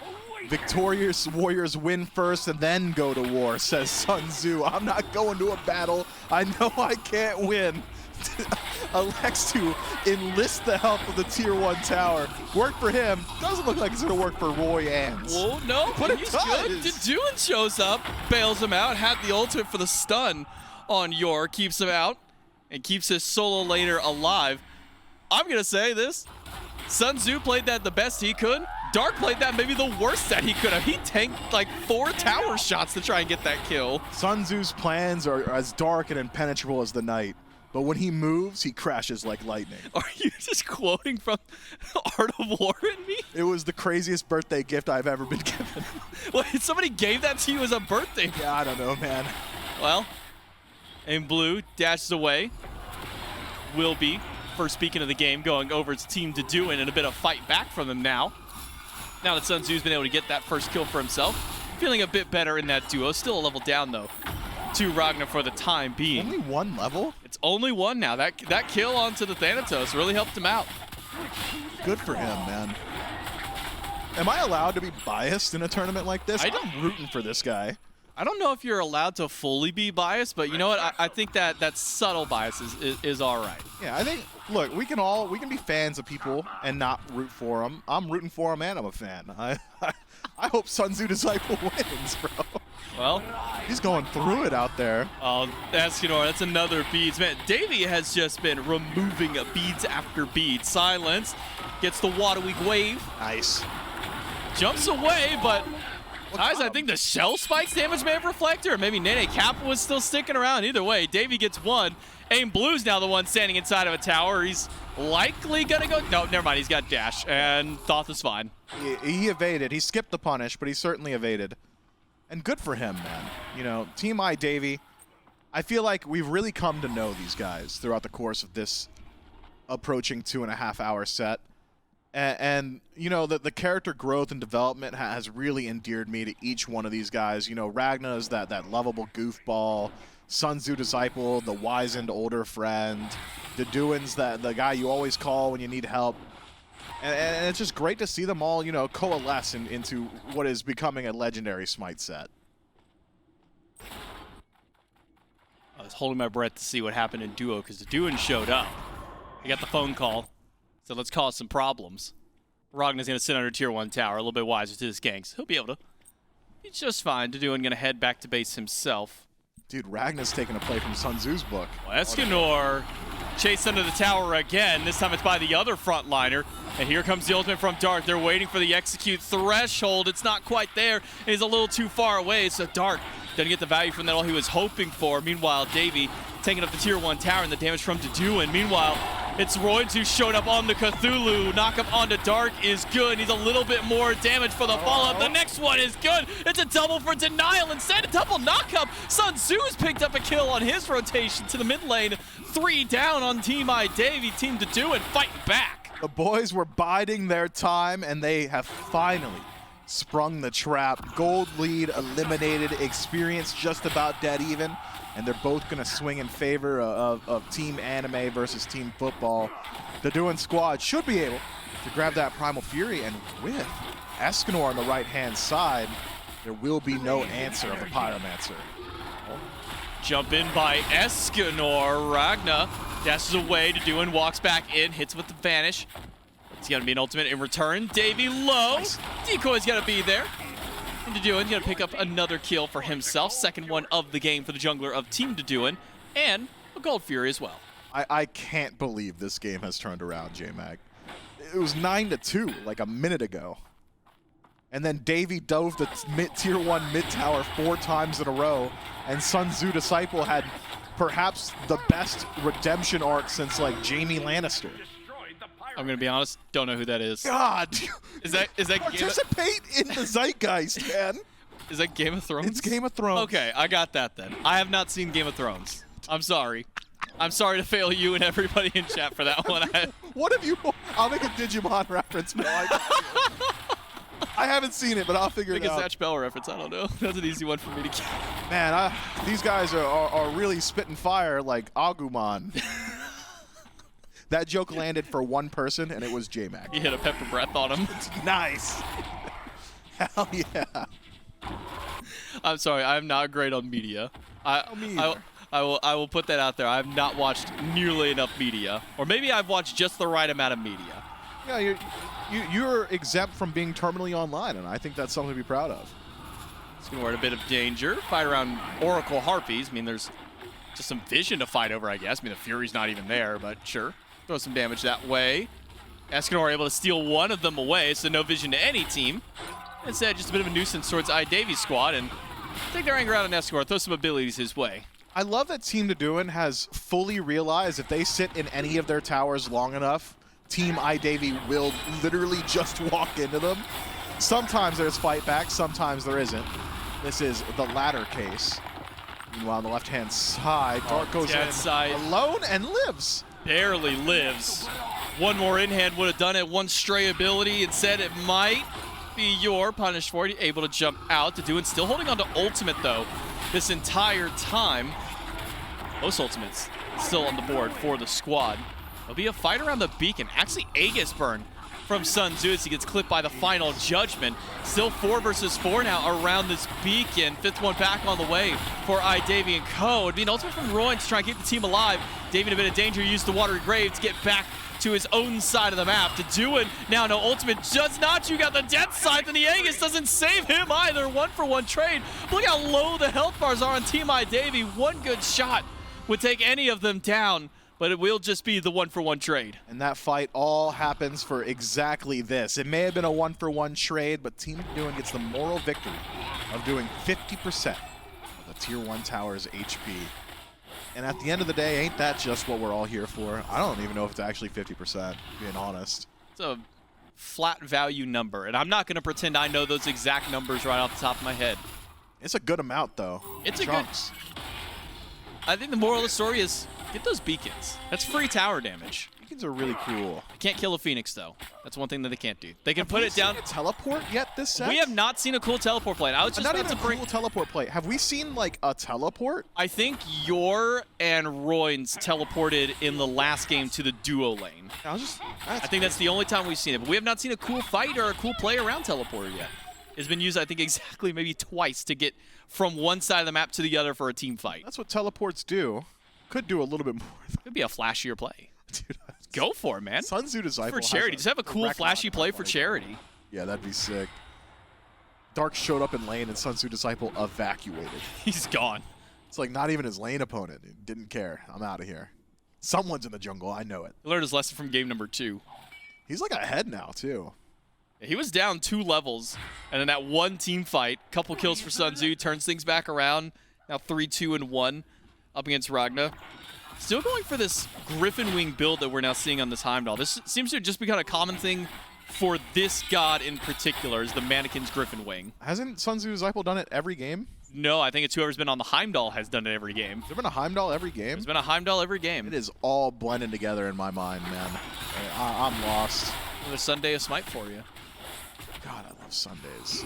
Sundays are a great day. Sun Tzu, this is the furthest he has stepped up, and he's about to learn why he shouldn't have. Never happening again. Bifrost is there. He can't even get through it in time. Ragna and Dark remind him why you don't step up to the enemy Tier 1 tower line alone. And now they'll rotate over towards mid. So that'll be Oni Fury. He chose the worst time to die. Literally, as Fury and Pyro respawn, he's like, this is it. Now it's where I get aggressive. These bastions have stood for 20 minutes too long.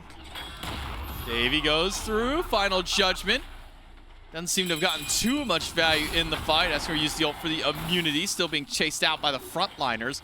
He can still a little bit of time before it comes back. So instead, it's Oni Fury to Pyromancer for Team Davey. With Sun Tzu Disciple still on 20 seconds for respawn. Should be a relatively free Pyromancer unless Denial has something to say about it. River's a little too late to get there. And instead, it's Team Davey going back forward. Dark, low, up in the sky for the XG, but he doesn't have any good targets to jump down to, so it'll be a retreat instead for the jungler. Deduin leading the charge for his team. Puts the slow on Ragna and Davey. Davey doing the best he can to separate the fight with Waterweak Wave. Does exactly that.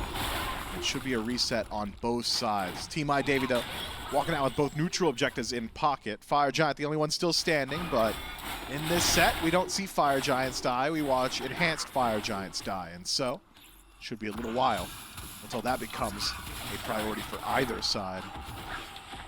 It's back to farming. 2 Runic Bombs in pocket, though, means that split push is a potential. Team Davey not stepping up for these split pushes right now. Instead, it's just defense from Team Deduin. Sun Tzu gonna hold out in the dual lane. But it will be a Fire Giant. Hold on. We're like 8 minutes ahead of the curve here from Team Davey. Roy's gonna show up, Eskimor right behind, but with those double Runic Bombs, that's 2,000 damage to slam right into the Titan, and Team Davey will confirm it. Maybe can keep up that siege on the right-hand side. There is standard answer on board here for Team Deduin. Could just go ahead and start pushing center of map as well as left. That seems to be the strategy. When you've got right side Tier 1 still up, that buys you a good amount of time. You don't necessarily even want to defend the Tier 2, so playing around Phoenix feels pretty decent here, assuming you can at least knock down a few towers yourself. Thought maybe we'd see continued pressure in mid. Instead, it's a reset, and there won't be a Phoenix Siege attempt, it looks like, from Team Davey, so maybe an unnecessary reset there. Sun Tzu still pushing up left side. And Blue gonna dash through that direction. I think as soon as that Thoth gets spotted, Sun Tzu heads right back to base. Dash in for main Blue, but too little too late. The fish has now escaped. What was that debate? I was tapped out. What's this fish debate that's happening? So Chat was calling Kabrakan a fish because when he pops his one, he does like, that weird motion. I guess like similar to a fish. I don't think that's how a fish does it, but then it was also something because he has scales. But So do snakes. so do dragons. Well, dragons are reptiles. Right, so they can't be a fish. It's a reptile fish. We'll hold that discussion for later. If this team fight ends up breaking down a little bit more, Escanor in execute range, and Dark will take him down. The shield's not enough to save his life this time. Davey gonna get a watery grave onto Sun Tzu, who goes down to Ragna, and 3 still alive for Team Deduin. As 1 slams right back into the ground. Sun Tzu is able to get that ultimate off just in time before going out. That's not going to save his life. Deduin lets the boys know that he's nearby, throws out his second ability. I just realized Deduin skipped a jungle starter. We're bluestoning, which means his 2 is going to be really good late game just to proc that passive. It's actually ridiculous. I just needs Heartseeker. He just had the most annoying just like dot damage build. Just all it's the classic season 10 yellow numbers build. Ha, gotcha. Every single time. Dude, that 2 is going to just hit for like 30% of a Squishy's HP for 1 tick, but he might not get the opportunity to do so. It's a push in the Phoenix by Team Davey. Deduin is shown up.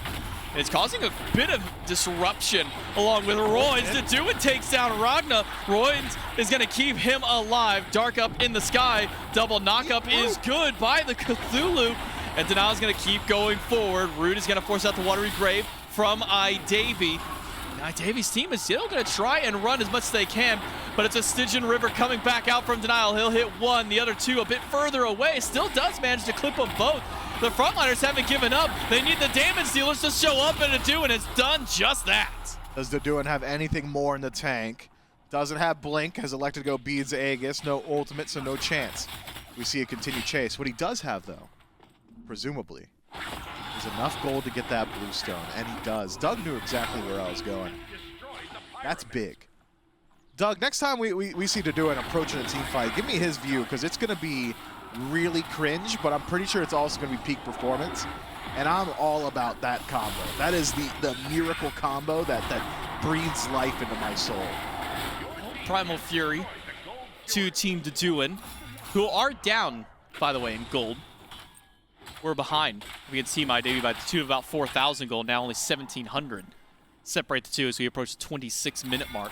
Fire Giant's still on 3, but only for about another 30 seconds to a minute for Team Davey, and none of those are the hunter for that team, so unlikely we'll see too many more siege opportunities with the last of this Fire Giant buff.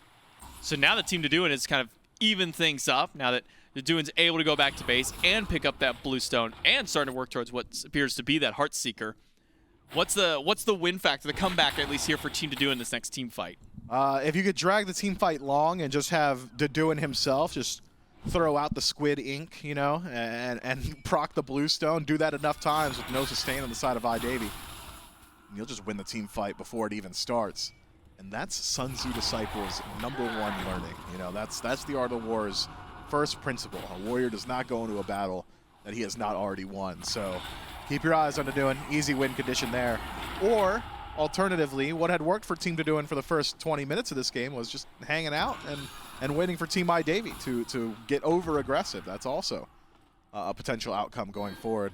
But I'm not even sure we need to call it a comeback at this point. It's like 1,000 gold. Now, Deduin sitting inside of mid, clearing out those waves and throwing out those decoys just to deal the damage to them. It's putting Team Davey in a bit of a weird spot around the Fire Giant. He's just going to proc it. Throw it out. Second now. No, I think he used it on the waves, so he didn't have it available. Also lost about 40% of his health, so not a fun place to be in This guy. for a Loki. So let's go back to base, retreat, try again. Don't think he has enough gold in hand yet to get that Heartseeker, so instead he'll buy a Sentry Ward and rejoin the team. Why does he have a health chalice? Oh, man. We've been over this. He was one of the first 3 to get it. Yeah, I know. I'm just saying, we're 27 minutes in now. And you don't get anything for selling it. You get another spot in your little pocket. What's he going to use it for? He's a Loki. A secondary ward. I'm surprised he bought one ward to begin with. You were even saying that last game. A mana potion, a red pot. I'll be honest. Proximity ward. I can't think of the last time I bought a mana pot. I am always a health and multi-pot. Well, yeah, mana pots are worthless, is the thing. Look at that. Look at that. That's 1 tick of his 2. And just keep doing that to Ragna, and he's out of the fight.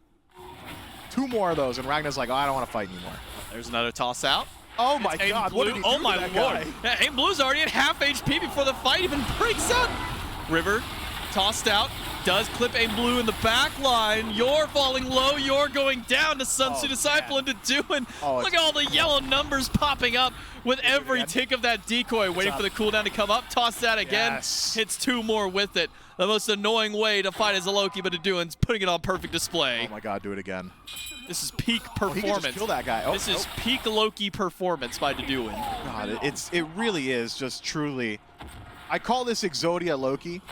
You don't get to do it off. Oh man, he wasn't even aiming for that guy. That's another 10% off his HP. This is beautiful, really. And oh man, it doesn't get better. It just doesn't get better. Oh, well, it gets even worse for Dark. He dies to Roin, so now that's 2 down and a Fire Giant for Team Deduin. Speaking of, Captain himself can walk forward. Actually, the Aegis gets baited out by Aim Blue. He can just charge it up again if he needs. There's no ultimate. And with the blink down, actually no blink even available for Deduin, that'd just be an easy shot. If Aim Blue can land it, if Aim Blue could throw it, but he's just going to hold on. Instead, more decoys by Deduin. Is it still called decoy? I'm going to be honest, I don't. No, that's Vanish. Agonizing Visions. That makes sense. Which nerd emoji in the back named this one, dude? What the heck? It is. Bro, what? I will say, if you are blinded by it, it is quite agonizing to look through it. It's not even a real blind, bro. It's like It's a partial blind. it's I'll be honest, I would rather be truly blinded by it than actually have to deal with the what do you call it, I the guess so. squid ink Yeah. that he throws out. If you've ever played like Mario Kart, it's that. It's literally that. It really is. Yeah, I'd rather just be truly blinded. Not like raw flashbang blinded or like E-Shell flashbang blind. Like, not those. Or like, just like darkness. Yeah, all right. Just turn the screen off. Make it turn your screen off. My personal for a few belief is seconds. all blinds in any game should just be darkness. The fact that I could be staring at my screen and it's pitch dark at 3 a.m. and get for real flashbanged IRL, like, I didn't load up Smite to RP. You I had to know what stop mean? playing Smite late at night because I was just getting flashbanged by E-Shells when she released. Yeah, me sitting with the lights on at 3 a.m., like, my eyes can't handle it. Keep the lamp turned on next to the desk just so I don't actually go blind. My vision's already bad enough. I don't need a flashbang to ruin it even further. Tier 2 tower from to do. Oh, okay, that's what I'm saying. I'm just excited. Team Deduin's like on the pushing. attack. This hasn't happened since game 1, I don't think. Now, see what they can do around a Phoenix line. Escanor charging up that onslaught. It's a little bit of poke damage, not too much though. Meanwhile, junglers, So cringe. man, now the Heartseeker's up. Unfortunately for him, he's fighting against a Thanatos who can just heal off of pretty much anything around him. But it's still relevant poke every single time. Those visions are so agonizing. This is great. He's going to proc it again here. Oh, he's Dark wait- hates this. He's waiting for Dark to Oh. walk up just so he can hit him with it again. That's half health on Dark. Yor walked into it thinking it wasn't a big deal. Here's the thing, buddy. It was. Oh my Dude, he hit Dark can't even heal from it. That's an ultimate he got him to do it with the 1v. I'm going to call it essentially a 1v3. Oh, he can go right back in. He's just going to poke Aim Blue with it. Oh, no, Aim Blue got him. Sniper shot from the mid laner, but Escanor and the rest of the team tear right through the left lane. It's now a 4v3 inside of the throne room. 2 push back to the fountain. Somewhat low health bars on the frontliners of Team Deduin, and half HP for the both of them. Aim Blue, though, no ultimate, waiting for it to come up. Escanor walks up, and then a dash in by Aim Blue. He used all of his relics just to escape, but Yor has none. Alternate timeline brings it back just to be shot down by Sun Tzu Disciple. Team Deduin move on to the grand finals. Team Deduin have proven that they care just a little bit more about the well-being of our fellow Earthlings. I'm talking about charity, J-Mac. Those guys, they're just better people, and that's why they won. You could say they've done it, and now they're moving on to the I grand wouldn't. finals. I'm glad you did, but I wouldn't. I didn't know when I was going to make the joke, but I'm glad I got it at least now. How long you been sitting on that? We've been here for 3 hours. At least a game and a half. At least a game and a half. Great. And that's the embarrassing part, is I've thought about it that long, chat. God, I just really hope there's a chance to say they did it. They're doing it. Yeah, I They're think going to the grand finals, man. Now they get to play against the other another. But here's the thing, Mifflin. They got to win 2 games in a row. Because the other anothers already has the 1-game advantage. So now they've really got to get their fight back to try and win out here in the grand finals. And we'll see if they can do that. Before we do, we can throw it back over to the desk, and they can break down game number 3. I guess I'll carry the same energy. They done it and got themselves a dub. They dubbed it. There we go. I'm sorry. I should have. I should have just. You saw Miff's reaction to J-Mac, and you said, "I want." I should have joined Miff. He was starting to build a box. Yeah. And instead, I ripped a panel off, and I should have held it jumped in the up. box too, and now you and J-Mac are in the box, Yeah. and me and Miff are just going, "My boy, what was that?" Why did I double down on J-Mac's bit? Why did I do that? No, you're absolutely right. Hey, but you know what? They won, and that's what matters the most. A little more. And yeah, you gotta. There you go. Oh, I didn't realize it was the fist. I thought you were coming over just thumbs up. No, he wanted to knuckle touch you, but he wasn't in frame, so I knew you couldn't see it. Appreciate that, Yeah. Charlie. I'm glad you know my line of sight, and you know this from right here.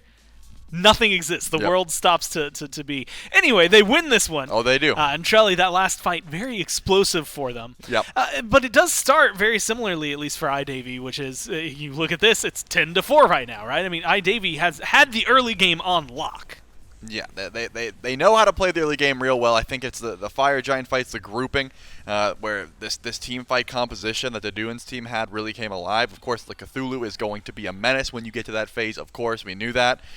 Surprisingly, there was a lot of action from the Loki. Going in the Bluestone build as opposed to the traditional means that you just get ridiculous amounts of poke from decoy. You sort of go in, poke, retreat, and then go in until you're able to all in, and that's kind of what happened. Still going with the strategy of trading your life for a kill, but turns out the rest of the team was just able to win with that advantage in the 4v4 slot. When you got a Cthulhu, I'd say he counts as 2 people anyways. That damage numbers, man. Cthulhu, it's so disrupting, right? And that's kind of what we were talking about, at least a little bit getting into this, was, hey, yeah, you've got the Thanatos. That's going to help you in terms of executing him. But you have to get him there, and that's a difficult prospect to hold a Cthulhu low enough, and really just to get him there to begin with. That's part of the reason why Nemesis has always been really big on that list. Really solid start, though, for Team iDavy. And friendly reminder that while they are now out for this week, Team iDavy, if I remember, I'm trying to remember the points. I want to say 40 for third, if I remember correctly. So they are in a really good spot, and as such will be seeded the next time, assuming they continue to sign up in these open brackets for week number 2 in Europe, and will be able to continue to do well, try to earn those points, get into the group, and continue to qualify. And of course, as we have mentioned, and maybe should mention here, week 3, again, another really important week, because first place just goes to groups that week, no matter what. But Dodoin now solidify themselves in the finals of the whole thing, and they're going to be going up against Team Other Another. Not only a fight for points on the line, which is going to affect standings and groupings and things like that, but Trelly also having to fight a team that, up to this point, is undefeated. The Other Another has not taken a loss in this tournament, and with a 1-game advantage because they're coming through the winner's bracket, maybe creates a little bit of stress, let's call it, for Dodoin. Yeah, it definitely doesn't seem easy, but at this point, you're riding the momentum of your current win, so maybe that's enough to just push Team Dodoin. That can go hard, Yeah, honestly. Into a Game 1 victory, and then you're on even standpoint, right? You just got to win 1, and you know what they say, it's easier to win 1 game than to win 2. Everyone says that. Everyone says that. It's common colloquial. I can't believe it, but it hails, Charlie, I don't know if you know this, from an ancient Egyptian saying. But that's the closest translation. Oh, that we have to okay. it I thought now. you were going It's to tell just me. One win is better than 2. Right. No, I don't. I do know some other languages. Yeah. Egyptian and especially specifically like ancient Egyptian. I don't know if you can speak in hieroglyph. I understand, but either way, it's yeah. well documented that winning 1 game is just Yeah, easier. it's a dawn of time. I mean, it's been around, so it is, like you said, a little bit easier. Will they be able to do it? That was a weird waffle. That's on me. I'm going to be honest with you. That one's on me. Will the Other Another be able to win just the 1 and get themselves the final first seed, 100 points, going towards their standings, things like that? Or will Team Dodoin, with their warm-up, do a little bit more? The only way to find out is to go into that set, and the only way to get there is to kick it to a quick break.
Cooper. I'm Advanced Game Designer on Smite 2.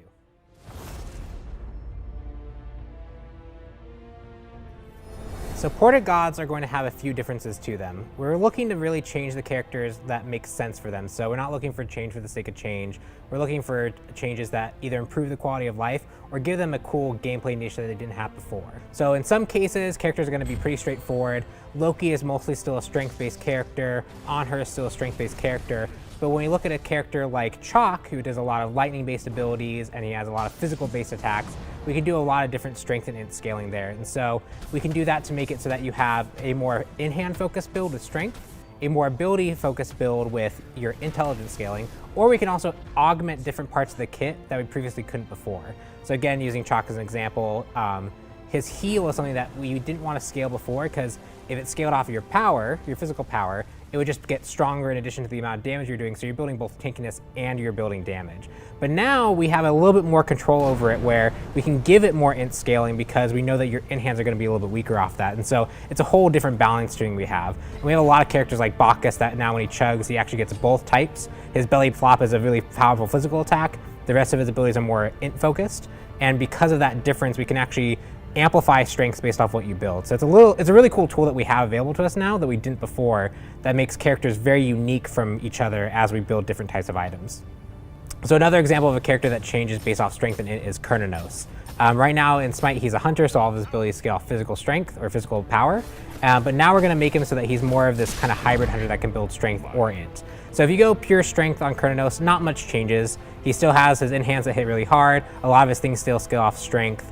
But if you go int on him as well, it will actually start scaling different parts of his kit differently. So if you want your ult to hit really hard, you actually want to go int focus because it really, really amplifies the damage of the ultimate. It also means that the summer damage, the one that does the extra on-hit damage, you'll actually take whichever of your stat is highest and use that and change the damage profile from physical to magical depending on what strength or int you use. And there's also things like his 2, where the initial projectile is very strength focused, but the bramble field that appears that feels more magical, that is something that scales up int. So if you want to do more wave clear, you want to go more int focused. If you want to do more single target damage with your bramble blast, that's going to be more strength focused. So that's an example of a character that you can build either way or pull fully hybrid, but if you want to amplify specific parts, you buy that specific stat. Thanks guys so much for watching. We can't wait to see you guys on the battleground. We have so many gods coming out. We have so many item changes. We're going to be really excited, and we're going to be watching really closely to see what you guys come up with. And so really, once you get a chance to play it, we want you to experiment, we want you to have fun, and we want you to break things. So we're just excited for that.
Should be sleeping, but you didn't know. I wanna feel you closer to my skin. I think about you when my heart is beating, but you didn't know. I wanna feel you, wanna let you in. This is what you do to me. Let's explore this fantasy. I could take you higher than I know you want it. This is all I ask of you. Let me change your point of view. I could love you better.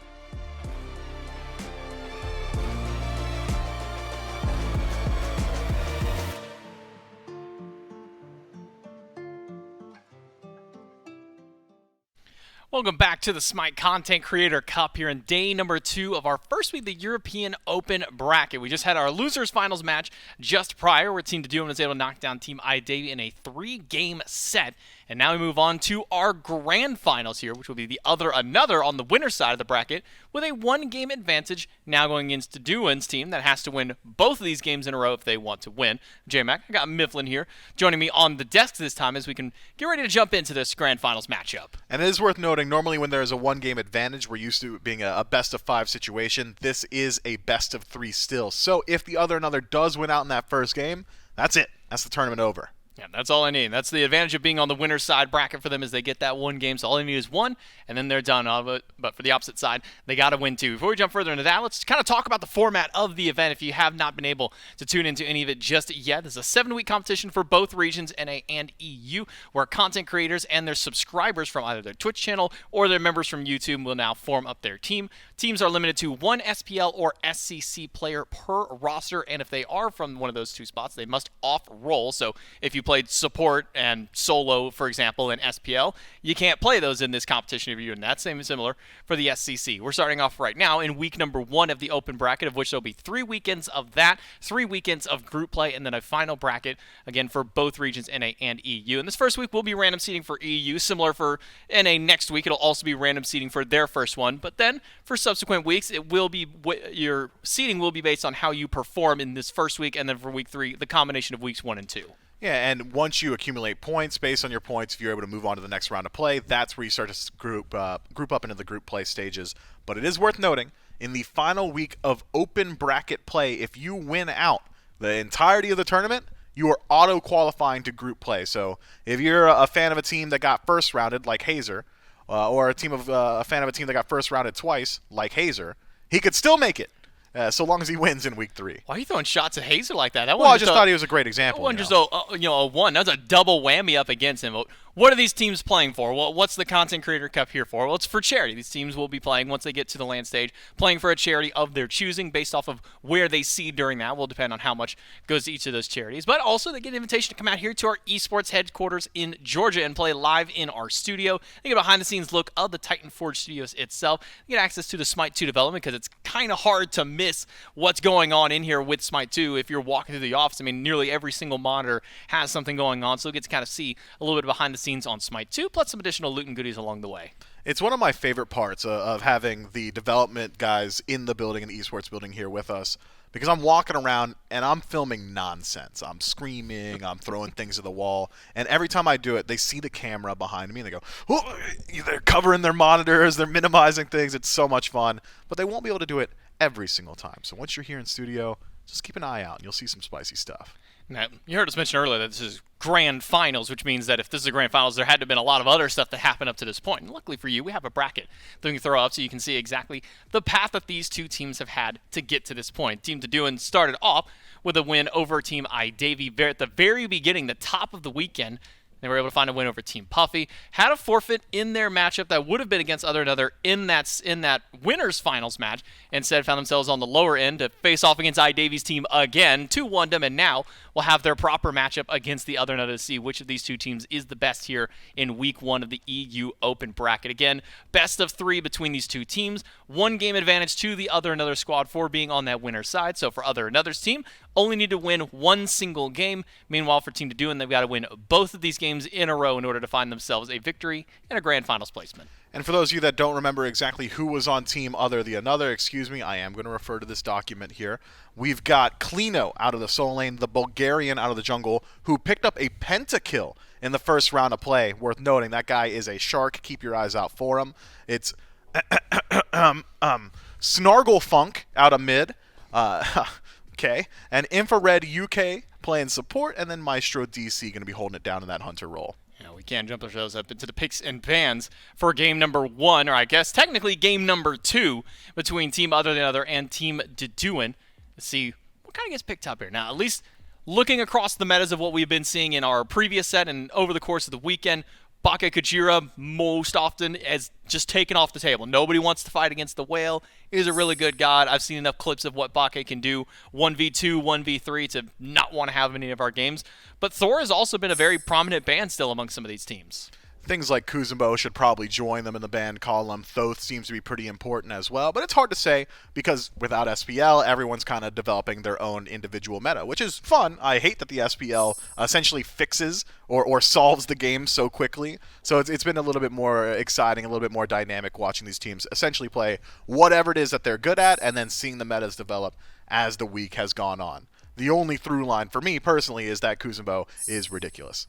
And he's going to get banned. A first ban, nonetheless, Thank at God. least the other. So showing that they don't value it enough as a top pick, or that one of their two players on this team don't want to play that god, so instead they'll ban it away with the Heimdall, taking away one of the top 3 safe hunters. I'm glad you said don't want to play. I was worried you were going to say couldn't play because No, don't want everyone can play Kuzumbo. Trust me. You at home watching right now, you're very capable of it because here's the thing about Kuzumbo. You don't need to hit your abilities. You can press 2 and then get hit by abilities and you've done your job. And then press 4, because Watery Grave is just a fun thing to do. If you're going to do I the know. bit, you got to do it the whole. It's not watery grave. My technical brain just keeps wanting to finish Grave when I'm trying to put the W emphasis in there. It's Grave. It's watery grave. It's gonna take me a little bit to get used to it, but I'm Run gonna it, try. I'm gonna try Let to me hear just it. the Watery Wave. There it is. That's all you got to do. That's all you got to do. And Team to Doing has finished out their bans. Baka Kujira, Athena, and Amuzin Cobb all banned away from Team to Doing. Other and other. We've already talked about their 3 bans. Instead, they get first pick. What is their most valuable thing that they want to go for? It's Maman Brigitte. Man, I love a team that's willing to break the mold. You know, be adventurous, get crazy with that first pick, have a little bit of fun. You know, nobody's playing Maman Brigitte except for everyone ever. And you already have a 1-game advantage. You can just have a little bit of fun in this game, but It's for charity, guys. They just want it more. They do. They just want to win for charity more. And again, when you're competing for charity, it is canon that if you win, you're a better person than the team that lost, right? You are a more moral person. What's your thoughts on Jormungandr? I'm gonna completely flip it on you. What are your thoughts on Jorman? We've been seeing a lot of bans and we've been seeing a few pickups here. What's the kind of the general read on the god right now? I mean, he's good. He's a guardian. He can build conduit gem. He's all right. And he's very safe in lane, which seems to be pretty popular. You got good dive late game. I've not got that god mastered. You know, pull the curtain back a little bit. I've only played him once, and it's because I got an assault, and I couldn't convince my team to dodge for me. Oh, that's unfortunate for you. Talking about break the mold a little bit, though. You want to see something different. Shibalanke, something that we don't commonly see in the ADC role, and especially amongst some of the EU hunters, typically it's Heimdall or bust is usually where they want to go for, but with no Heimdall and now Hachiman taken away, instead going to go for the Shibalanke in that second spot. You know, recently on one of our casual Fridays, and if you've been tuning into those, we've been hanging out every single Friday, just having fun as casters, interacting with the community. We had a debate about Shibalanke's level priority order. Some people said it's got to be 2-3. Some people said 3-2.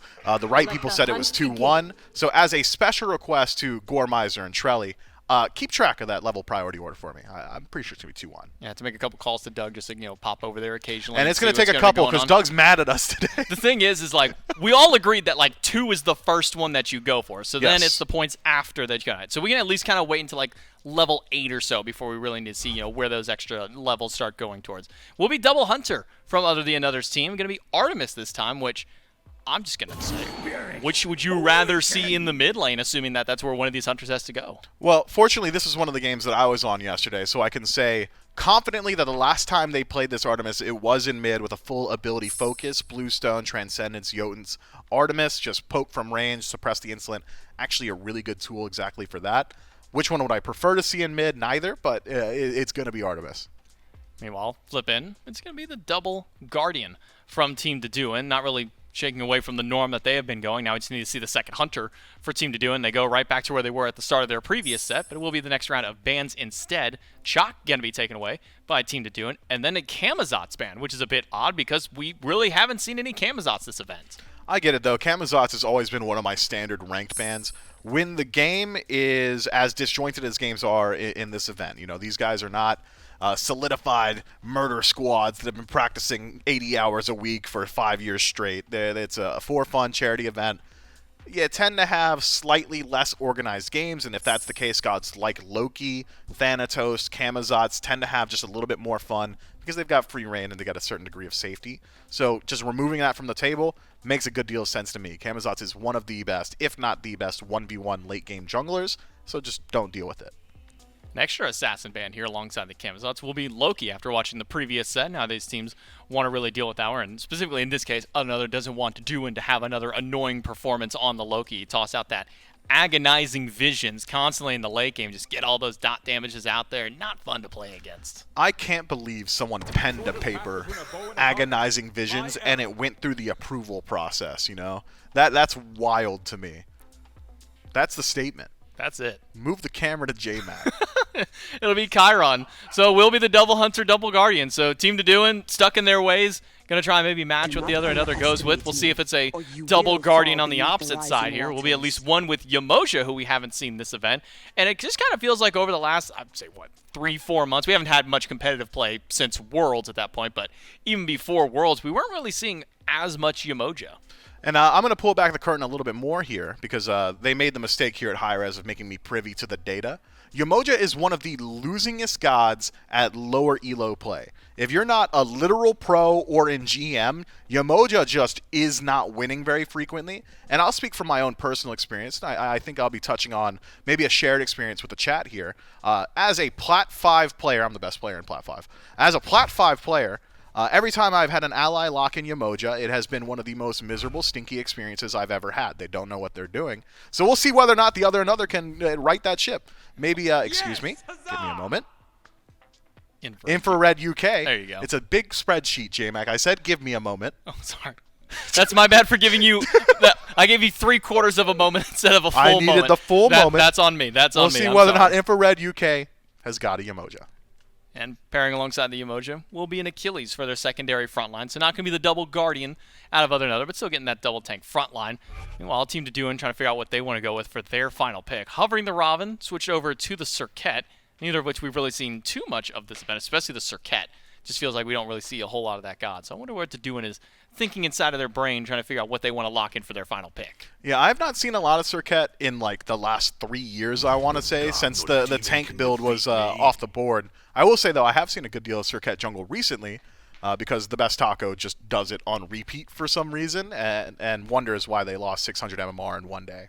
Now, does the best taco go with like a crit build? Are they doing some kind of tank? Like, what's the build path? What's the ideal Circuit build path right now if you want to win your game? I think she does like auto buy. What? I don't know, man. I'm gonna be honest. I can't think the last time I've used auto buy in Smite. Yeah, Smite 2 playtest maybe. Well, that's how I said Smite. I should have emphasized with Smite 1. Yeah. Smite 2, I'm slamming that every time. I still don't know what like 90% I of also stuff know does. how to purchase items in Smite. Team Other the Another. 1 game advantage here in the best of 3 up against Team Deduin. Got to win 2 in a row for Team Deduin if they want to try and get themselves on that path mip. What's kind of their game plan here in game number 2? It's a pretty aggressive composition looking at it, and I am looking at it right now. You're probably wondering, why is he not looking at the cameras? Because I'm looking at the draft, and I don't want to look down. Ravin, Charon, Hachi, all pretty aggressive throughout the early. Jormungandr's okay come late game, but not exactly a late game win condition. I'd argue Team Deduin wants to get the ball rolling pretty quickly, especially taking into consideration how strong a late game composition the other another has. Double Hunter draft with a Maman Brigitte to make up some of that magical damage. Let's assume this Umoja is going to be operating at the highest level, dominates in the absolute late game. Achilles having that execute available to deal with gods like Jormungandr.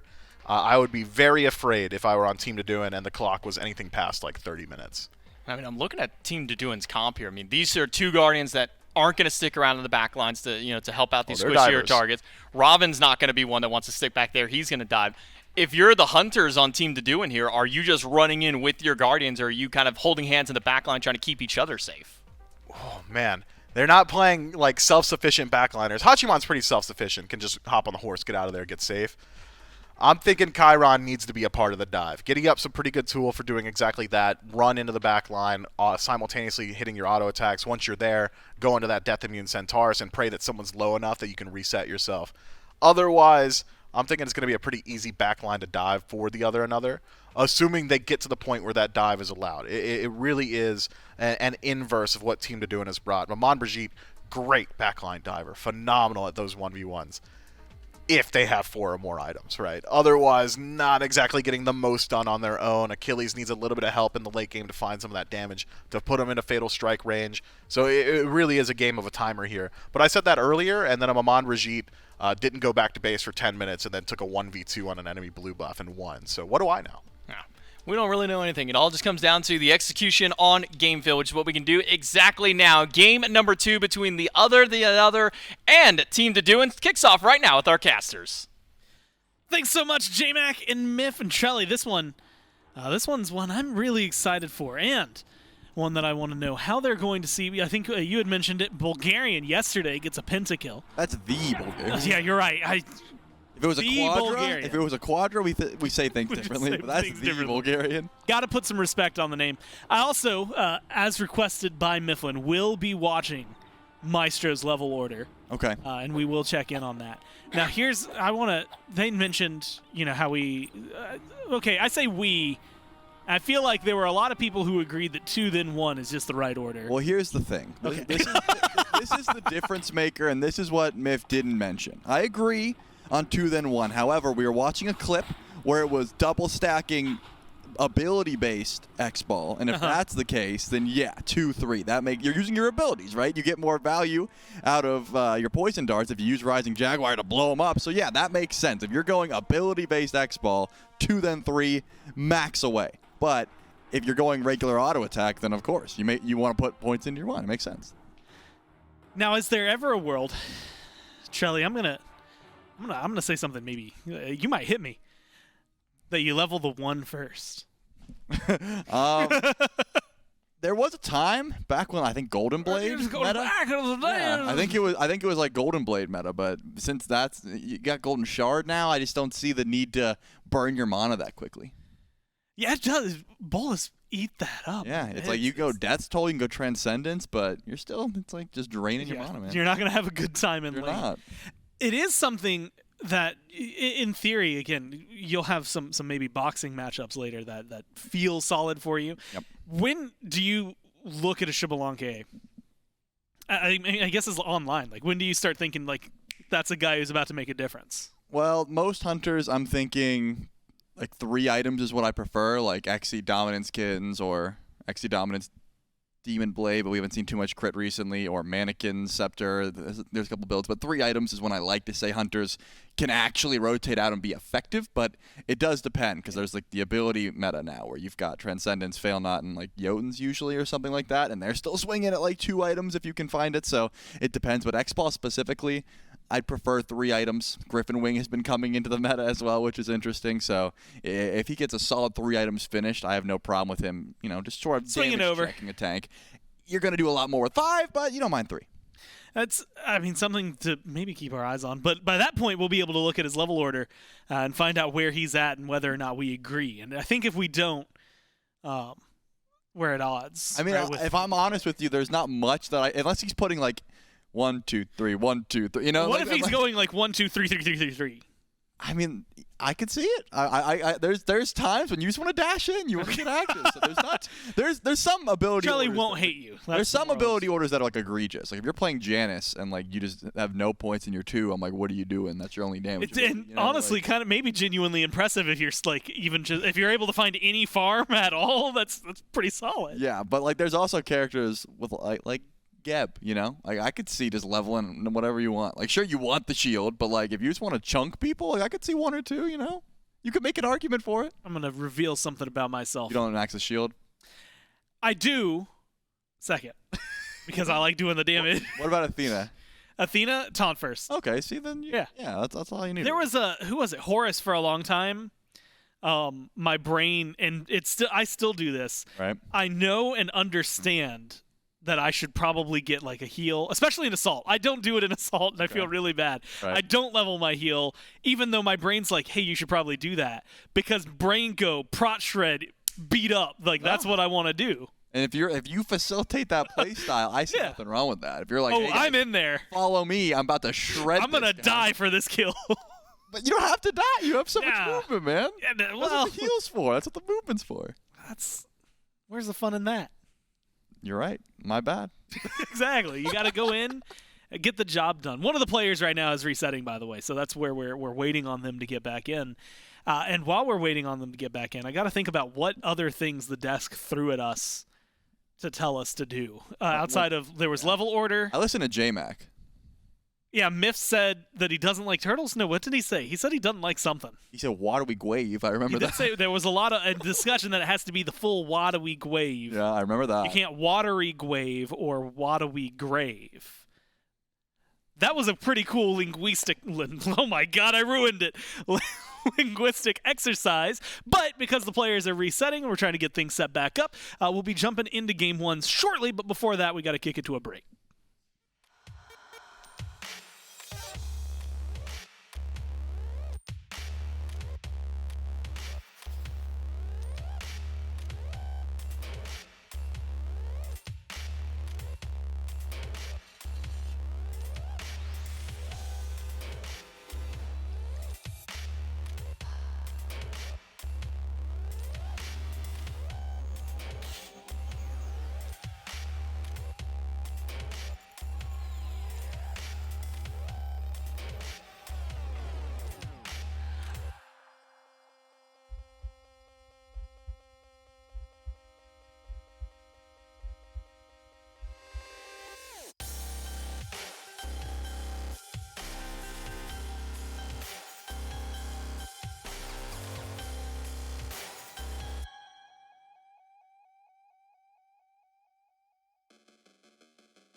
Well, the game is ready. The players are back. So, Trelly, without further ado, we're going to jump right back into it.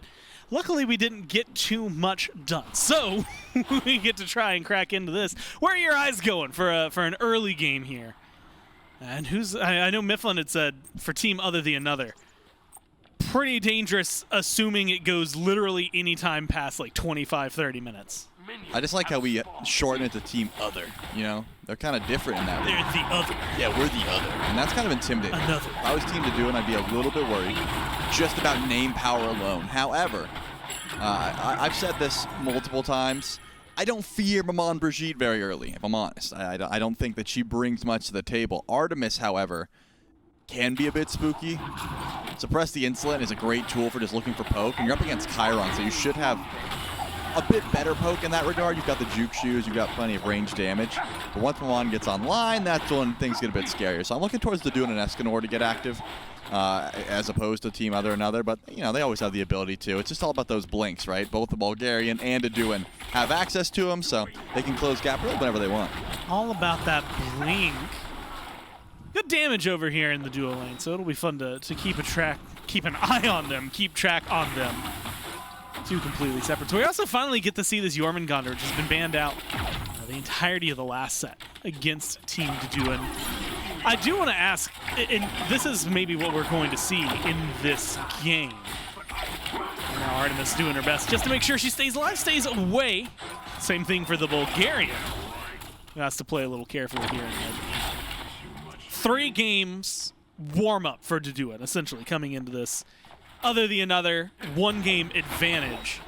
Do you feel like one's stronger than the other coming into this, or does that kind of put them on equal footing? No, I mean, starting up 1 game is definitely going to help your mental, but you also, I feel like you're... Got cold hands. Yeah, you got cold hands, and you're also, like, weak in control a bit, you know what I mean? Where you're just like, oh, we're up 1-0. If we lose, it's like a free game, you know what I mean? Like, you can play a little bit... Little silly. A little silly, Goofy a little lackadaisical. Whereas Team Deduin, they're walking on eggshells here. Like we don't get that grace period of like we gotta be playing perfect. So maybe you rise to that occasion. Maybe the clutch gene just comes out, or vice versa. You get a little nervous. Both are possible. As established in canon, whoever wants this more cares more about charity in the world. And so, you know, Team Other than Other. I'm not ready to give Miff that one, by the way. You're not ready to give him that one? You can certainly... It's very funny to me. No, it's definitely funny. It's a very funny bit It to is me. 100% funny. I like that. I'm just not ready to say it. So. Yeah, I'm not ready to lock myself in as calling a team that wins in a charity tournament literally better people morally. Yeah. Yeah, you know what? You might be right. Especially because the difference is like, oh, they lost. They must hate charity, you know? Like, I'm not ready to lock in on either of those, so... Well, too bad. You said that. Somebody clip it, and clip it specifically so it makes Trelly sound bad. I'm sure there's a way. When there's a will, there's a way, and I'm Will, so therefore, there's a way. My dad says that all the time. Is your dad named Will? Sure is. Nice. I feel like me and your dad would get along. We also had a discussion about how I make a lot of dad jokes, and this just really fuels that portion of it. Nice Tusky comes out to do it in a little bit of trouble, but it's only a little bit, because he's just going to literally just walk simply away. That's the issue with Snarglefunk there. You need a little What a name. more damage. I was waiting for one of us to say it. And you need a little bit more damage. Artemis comes out swinging, I told you, but Transcendence is going to unlock a lot of that to swing with, I suppose. So, you know, using the overhead kick opens up a great time to use Tusky, but didn't quite have that CC chain, didn't quite have that damage, so Deduin gets to live to see another day, and no first blood will come through. However, we did talk about the Jormungandr, and up against Klino on the Achilles, there's no Aegis for this Jorm. An execute is certainly possible here. It just depends if you can get him in threshold before he goes into the World Serpent, and does not seem like that's going to be happening. I'm trying to think of an analogy to go with, and I think I figured one out, Charlie, but it might be too referential. What, you know, we use the phrase, or at least I use the phrase, like hits like a truck, right? Yeah, of course. That's what I expect from a late game Artemis. Right now, it was more like the TY red and yellow or orange and yellow, like car that every millennial toddler seemed to have. That was like Flintstone powered. Okay, like the little one you push with your feet? Yeah. Okay. That's where Artemis is at. You got to get some upgrades before you're hitting like a truck. I thought you were going with like a pocket rocket, like one of those little like motorcycle, like you know, like the small ones you get as a kid, like a finger skateboard. Yeah, like a tech deck. Yeah, tech deck. I'm so glad you said that because I was like, I can't. They have a name. They do have a name. They have a name. They had to. Everything at some point has a name. So we've gotten to this point in the game. An ult at least dropped, a little bit of damage. Ganks that haven't really been able to see too much, but like presence from the junglers in lane. Jack. Anything that you're expecting over the next few minutes after what we've seen, or is it going to continue at this pace? I wouldn't mind some pressure over towards right on the Yorm. Get that World Serpent down, look for an execute. Don't hate that. I like to do and getting active towards red buff, right? You can bully Artemis a bit, especially when you have that much CC immunity. And now you've got Mystic Rush, so even if you use overhead kick to juke a trap or something, you can still, ult out or just up down when Tusky comes around. But you're also playing for your ADCs, letting them try to get the late game, letting them farm up. So if we're playing a slower pace game, I can sort of see the signs of it, right? Where it's just, we'll try some ganks, but we're really just trying to farm, get some itemization online, maybe look towards some soft invades. And again, we already talked about this. How is the one game affecting you? What's up? Just again. I thought you were like, hey man, you said something. No, but again, Yeah, well, whatever again, that thing you just said. The one game advantage may affect you in a different way. Team to do it might be a little scared. They don't want to risk Play a little anything. slower. Exactly. Make sure that you don't step out of your lane. Bingo. And cause too much trouble. I will say they are in an interesting spot because it feels like this portion of the game, at least going off of what Miff had said, I'm inclined to agree a little bit because of the double hunter, specifically Artemis and Xbalanque. Mm-hmm. You don't want it to go too late either because it feels like that's almost as dangerous, maybe even more dangerous than if things fell apart for you right here. Because yes, you're just as likely if you get a 4-man, 5-man wipe at 30 minutes, you could probably just win the game. Right. But are you the one wiping or getting wiped? Those are the two sides of the coin here, and it feels like when you've got definitely should change the terminology, but when you got two carries on one side, man, it feels like it's gonna go one way versus the other. Yeah. Yeah. You don't want to get wiped. You sure don't. And if you let Artemis get to 30+ minutes, that's more than a truck. That's like a semi-truck. She's definitely swinging. Okay, so wait, when you say hits like a truck, what kind of truck are you imagining? Like an F-150? Like an F-150, yeah, exactly. Like a gray F-150. I've Like only 2004. imagined like an 18-wheeler. Oh, well, that's like a big truck. Yeah, because you're big hits. Yeah, I mean, I'm just saying, like, there's got to be like 3 K-pot EFG. Like, that's not a truck. That's even good bigger than a point. truck. Yeah, so I think That's a there tank. has to be levels. No, because tank is used for can get hit hard a lot. Yeah, hits like no tank is like a tanky boy. Yeah, you can't. So do one's that. like, no truck. No, you're right. Yeah, I'm just wrong. Sometimes you gotta No, hold. you don't have those to be Ls. wrong, but I'm just saying, like, what's the evolution, right? Because if you're letting double hunter get to 30+ minutes, you have to understand that number one, your tank start is tanky, your carries can't step forward to them, and your dive has to be like pristine. You have to like balance double relics so well because Tusky can just interrupt an entire team fight, especially if you're sieging under a Phoenix. You want to be grouped up, and Tusky kind of dissuades that, right? You don't want to be near your boy because he'll just bounce like a ping ball. And so now we've got the scale. Really, it should probably start level 1 is you've got a Barbie truck, right? Yeah. You slam that into someone's shin, it is still gonna hurt. Yep. But not as much as what you said, getting hit by an 18-wheeler. That's the upper end. It's very, oh my God, what is that curve? That is when it's exponential. There it is. Very nice. It's an exponential curve where things really just get absolutely massive towards the end. That's what I'm expecting from a Xbalanque and an Artemis. As you should. I'm gonna be real with you. We spent so much time on them. I've kind of forgotten. I know there's a Maman. Yep. Maman you don't like early. We already talked about her. Bingo. There's Jormungandr, and whoever he's playing He's against Achilles. We talked about that. How do you feel about Achilles? I like the Achilles in this matchup. Just because again, you're not starting Aegis, right? You have like him in teleport. late game? Achilles late game? Yeah, I mean, you gotta get someone low, not too low, but the fatal execute does get blocked fairly easily, so that's gotta be a problem. But we'll see how that goes. If Klino can be clean with it, you like that or no? Yeah, you know what? Yeah, I'm feeling it. I appreciate that. I will admit I had to look and double check to make sure that Klino was the right name, Yep. I remembered and that you weren't making that up. misremembering Maman as Klina, because those are two different gods. That they are. They do vastly different things. Charlie, I'm going to ask you off the top of your head. We did this as a content piece. Spell Klina. Cliodhna. That wasn't as funny as I thought it was going to be. Yeah, and the I thought that was issue gonna with be a that great is bit. I make YouTube videos and I have to remember her spelling for the title. I could have been wrong though. I had to type her a bunch of my spreadsheet. I which do is have why to. I have to look at it to know I'm spelling it right, but I would know the second. Whatever I just said. Yep. Cliodhna. Whatever I just said, I would know if it was wrong if I looked at it, right? But I have to.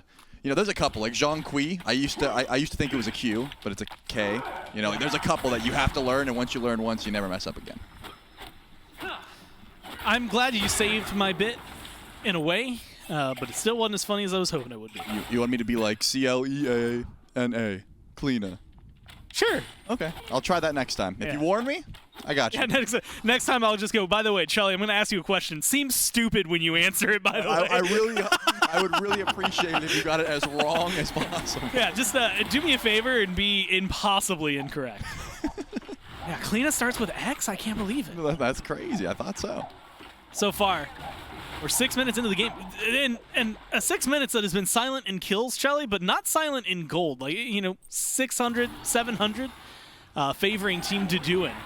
How loud For the can farm gold game. get, though? Yeah, I think it depends on the amount you drop. Like, if you drop a single gold drachma, maybe not super loud, right? That's going to be like dropping a quarter or maybe a 50-cent coin. If you think like an earthquake at like Scrooge McDuck's house. Yeah, that's going to be some loud gold. Yeah, and despite what the cartoon may lead you to believe, Do not dive into gold. It's not a liquid. Yeah. It's a many solids. It's a very malleable metal. You would not. Not sink with in. your body. No, not at all. No. Diving into gold would be the equivalent of diving onto concrete, pretty Yeah. much. So, like, it would hurt you very much. And I don't think, you know, he can fly, so it might help a little bit, but I don't think it really. He dives into the gold. Actually, low mana here for Roy. He might have some trouble if he can't get up to the World Serpent. Well, the Bulgarian going to force him at least into the World Serpent. Good ult by the Xbalanque as well. Just giving some, I guess, the lack thereof vision to the other squad. Tries to set him up for some success. Not too much. Meteor and therefore Scepter going over the other way in mid. A little bit of extra damage, extra poke. But Tusky comes out. Trap is good auto. Almost there. You just needed one more second. But Snarglefunk not able to find that one. Now in a little bit of trouble himself. Ult in, juked out, and running the other way. Gets some help and safety. The wave pulls him in though, and Duduin puts them up for the first blood. Now you got to get out of there if you're Infrared. UK seems okay. And walks back under the Tier 1 tower, unfortunately unable to help out Snarglefunk. That is unfortunate because Snarglefunk had such a great ult. Plenty of damage on Escanor. Was close to being a solo kill. Jukes out the ult from Duduin. Beautiful relic usage, but even better. Wow, I'm going to be honest with you. I have not tried to say this name yet. I've just been calling him Nile, and I'm going to continue calling him Nile. Denial. Oh, sure. Denial's ult, banger. Pulls him back in, knows the beads are down, sets up for Duduin to confirm the first blood. And that's going to be a great start. We talked about Artemis coming online. You want to stop that. Killing of her first blood's a great way to make sure she doesn't get online. Especially after the damage that Artemis was able to put. I mean, that's, you know, half Transcendence, not even getting the full damage. And Escanor was in a little bit of trouble just from the trap, a couple autos, and of course Tusky coming out. Now, small advantage. Of course, getting first blood on your jungler always feels really good. Charlie, we're at level 9, so I feel like we can do our check-in with the Xbalanque. And where he's leveling his abilities might even come up right here. So far, 2 then 1. Of course. Which is objectively correct. With this build. With this build. I like that there's an asterisk on it. But do you think, again, now, you had mentioned 3 items, still in the 30s on the stacks on the gloves, the Devourer's Gauntlets here for both of these carries. How much of the support's going to enable an actual fight? Are we just going to see something like this? Both of them poking each other, or at least trying to poke each other, and then nothing really happening? No, I don't imagine too much sparks flying over in duo lane, but the supports are the driving force behind both of these engages. If you look, I mean, the Duduin and the Bulgarian are not going to be creating much, right? They've got a lot of damage, but as far as CC and setup goes, it's not going to be too crazy. But we're really looking towards Infrared and Denial, and already that first blood comes through because of Denial's ultimate, because of that River of Sticks. If that setup doesn't fly in, we don't see Snarglefunk. I was going to say Garfunkel. You don't see Snarglefunk actually dying there, so you got to make sure that those supports rotate in. It's very important. And man, already throwing some damage over towards the mid laner, and that's what I'm talking about. Get him low, but how are you going to finish that kill? You need that little bit of setup. You need the Relic's Force, or at least Tusky to be down. If you say Simon and Garfunkel pretty fast, it's almost the same as Snarglefunk. Yep. Especially if you squint your ears at it, then it sounds almost spot on. Has to play carefully here. This is actually one of the things that we've been talking about. Maybe not that ult specifically for Escanor. That one doesn't count. But other Chiron ults have been really the star in their fights because you start someone at half health. which maybe is going to help out a little bit here. Half health right now for Denial. Walls come up. Are they good enough to lock him in? But no, the Riptide. It's there. Now you've got the follow-up, knock-up, damage. One more hit and 2 more kills. Double for the Bulgarian. Can't quite escape the damage. Those the juke shoes. They're good only for a moment, unfortunately. Now it's all collapsing. Infrared UK has to run away. Can't quite escape fully. And the damage will be there. 3 for 2. A great start for Team Other the Another, but unfortunately, Charlie, the platform falls out. Yeah, I mean, that was a beautiful fight over in left, but Klino can't match the rotation. That's the difference maker. Both teleports used pretty similarly, but one was to bring you over to solo lane, and the other was to bring you over for a banger rotation. I'm sure Jaduin gets 1 kill there, but definitely not 3, unless Royans makes that rotation. So that's a big play from Team Jaduin's solo laner. Now just going back to farm will be the call. I was liking that aggression, though, understanding that, first of all, beautiful ultimate from Infrared. That's exactly what you need from your Emoja. Pulls the beads off of Sun Tzu, and just gets the ultimate off perfectly. But one thing I did want to bring up is we actually haven't had competitive, been able to cast over the games where these relics upgrade automatically. That's something new to the table. And the fact that you just, around level 12, you're going to be able to get access to beads being up quicker is a big deal. It changes your gank timers. It changes, when you can get aggressive, when you can get active. And now, Sun Tzu has to watch out. Remember, he used those beads just a bit ago. They'll be up in about 55 seconds, but it's not as if Maestro didn't as well. The beads are on essentially mirrored timers here. And you have to, we'll talk about it in the past. It's always been, well, hey, you've got 2 minutes. That's plenty of time right now. Less than 60 seconds. Doesn't look like we're going to see too much, although a back from the Bulgarian maybe means a rotation. Right now, it's the Raven who might take advantage of this. No mana for Maestro. Has to play careful. Rooted, killed off Duduin. Just reads the map a little bit stronger with 30 seconds left on the beats. Comes over, puts a 5th on the board for his team. And it looks like this tier 1 tower is what they're after now. Team Jaduin going to grab it for free. Purple buff already taken. The Bulgarian can try and rotate in. But I don't even think you're able to find a kill here. Dashes forward. Maybe the ultimate confirms something, but no, now Bulgarian's just in a lot of trouble. Here comes the ult. Yeah, pulled in. Walls up from the Emoji, but the Bulgarian goes back in. Doesn't have the damage instead.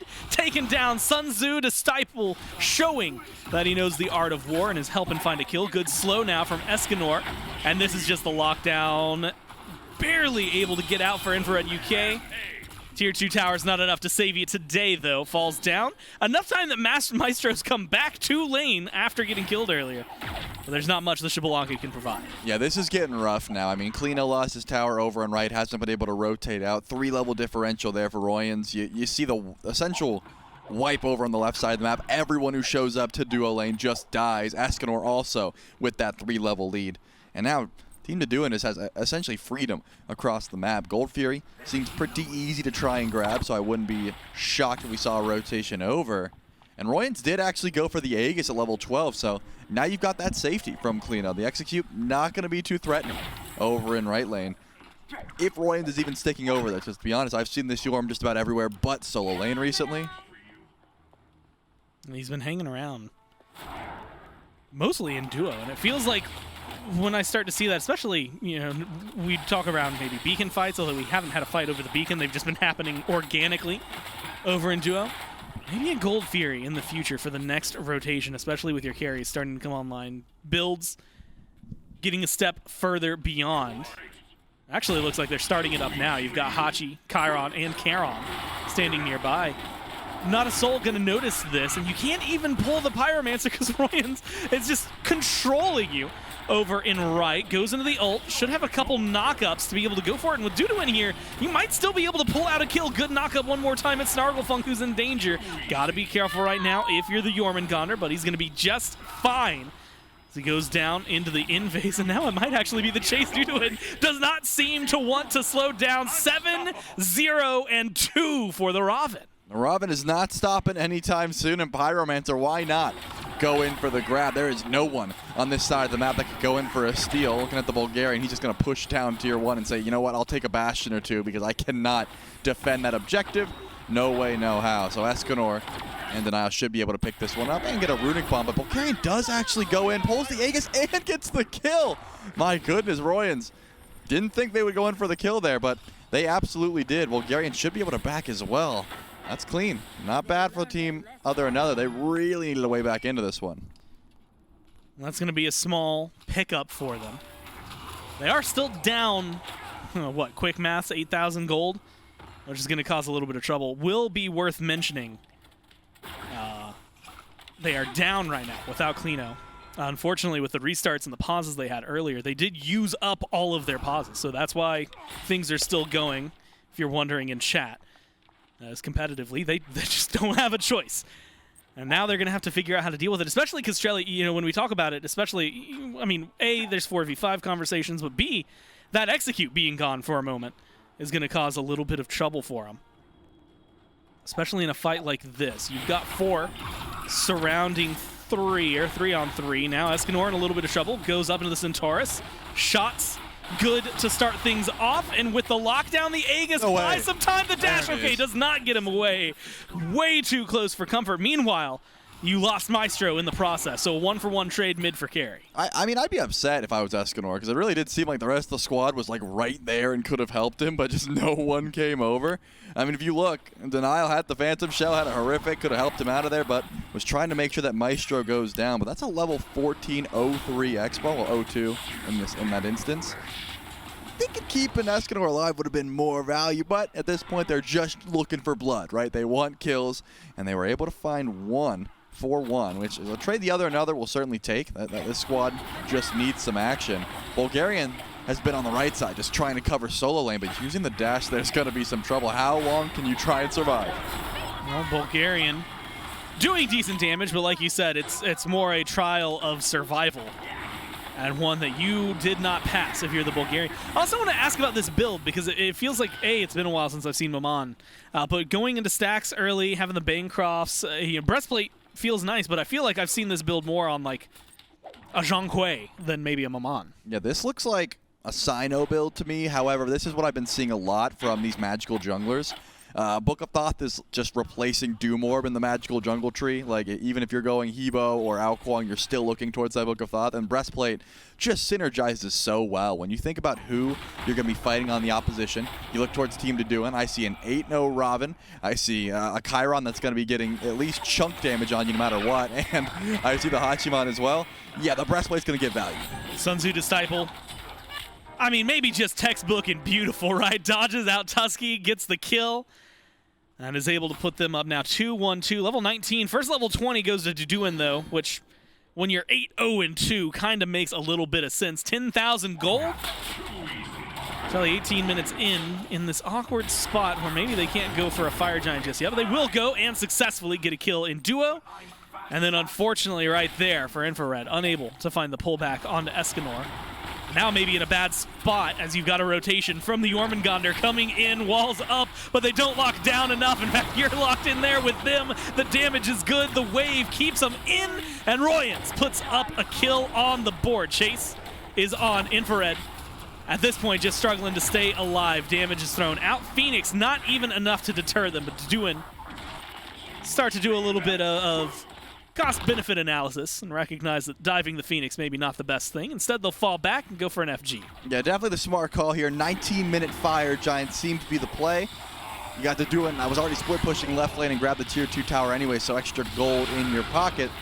Might as well just ride this one out. Get the buff, then push in and go for the end call. Team Deduan has all the momentum in the world, especially with this power spike they're about to grab from FG. I mean, you already have upgraded starter items from Denial and Deduan.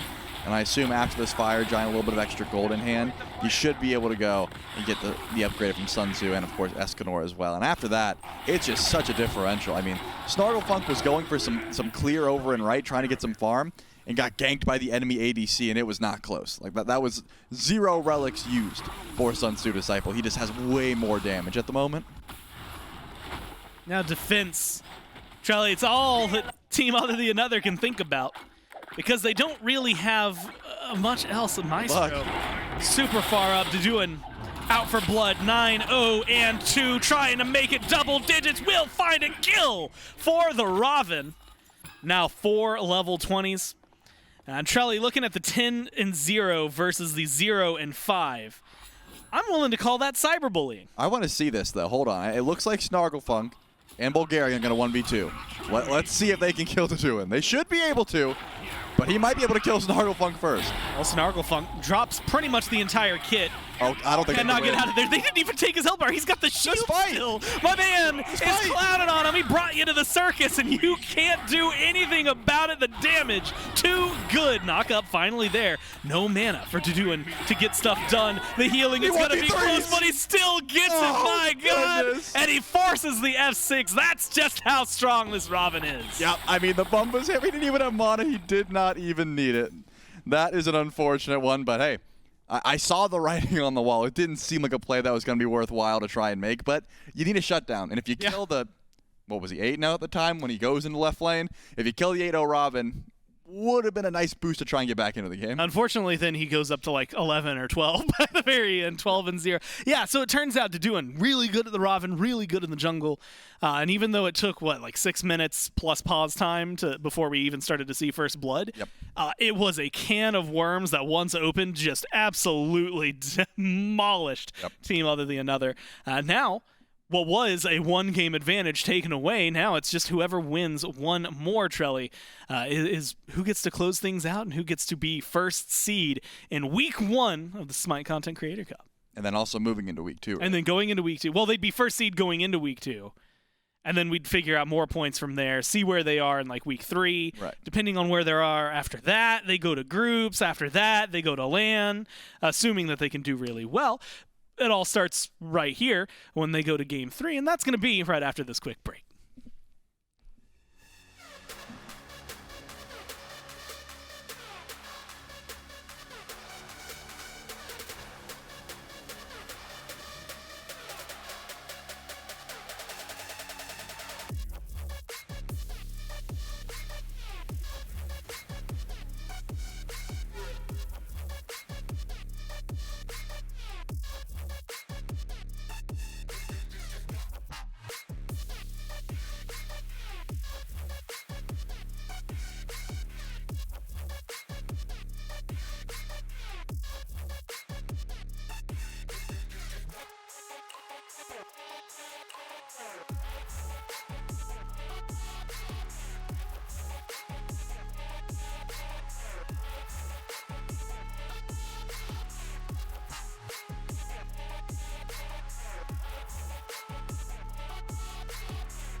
Well, game number 2 comes down to an unfortunate end, a DC on the side of the other, another's solo laner, but a point that DC already came through, things are starting to go a little bit south over on the dual lane side of things for other than another squad. It just seems that Team Deduin was able to really find their way to that dual lane, really punish the Shibalanke more than anything, and really that's where most of the action was breaking out during that game, Mifflin. Look, J-Mac, we as a company owe it to our fans to be completely transparent when situations like this occur. So I want you all to level with me for a moment as I unveil the dramatic reason for that situation. And it was because solo laner Klino's brother was downloading Super Mario. I'm so sorry that absolutely nuked his internet. Yes, you might be sitting at home saying, well, he's had going on 40 years to have downloaded and played that game by now, and I agree, but it's an unfortunate situation. I do have confirmation, though, from the team themselves that he has told his brother to stop downloading Mario, so maybe we could play. Oh, this just in, Mario download, too important. It's a forfeit. So, with a forfeit, that does mean that Deduin's team will end up winning out in the event here for week number 1. So a 2-1 for themselves. No need to now play the third game, so it will be a full forfeit on the side, which is strange because yesterday it was Team Deduin that had the forfeit against the other. The emergency popped up and they weren't able to. So now Team Deduin had to make the run through the lower bracket, go up, and we finally get that face-off. And they don't get to have the true face-off that they were probably looking for. So Team Deduin will win out here in week number 1 of the European Open bracket. It means they give themselves the 100 points and puts themselves in a nice position moving forward for the remainder of this event. Still 2 more weekends of play for EU. Shouts Team Deduin. You know, Team Other and Other's knife shattered or something like that. I forgot the reference already. I'm sorry. Is it bad if I just say they Team Done it again? Double down on my really bad joke from that's earlier. You know, third time's the charm, J-Mac. That one hit. I'm proud of you. All right, you know what? I'll take my victory for the day. But this event happened for this weekend for Europe, but we're going to be back again next weekend with North America, so we can look back over the week as to kind of the format, how this event breaks down, what you can kind of expect for the first 3 weeks of competition for each of the regions. Remember, today we were in Europe. Next week we'll be over in North America for 3 weekends of open bracket play. It's not going to be subsequential. It will be EU, NA, kind of alternating between all of those ones over the course of the event. Remember, based on how you perform each week, will award different amounts of points. And then now going into week number 2 for Europe, now that we've seen how these teams have positioned out, that will be how their points are awarded and how they will be seeded going into week number 2 for themselves. Remember, it is content creators and their communities forming these teams. 1 SPL, 1 SCC player per roster must off roll for that. Again, they're playing for 3 weeks of open bracket. Then the top teams that come out of the open bracket will form into group play, and then eventually a final bracket, which will lead into the LAN qualifier that they're really kind of out here to play for charity, and play for a chance to come out here to our studio.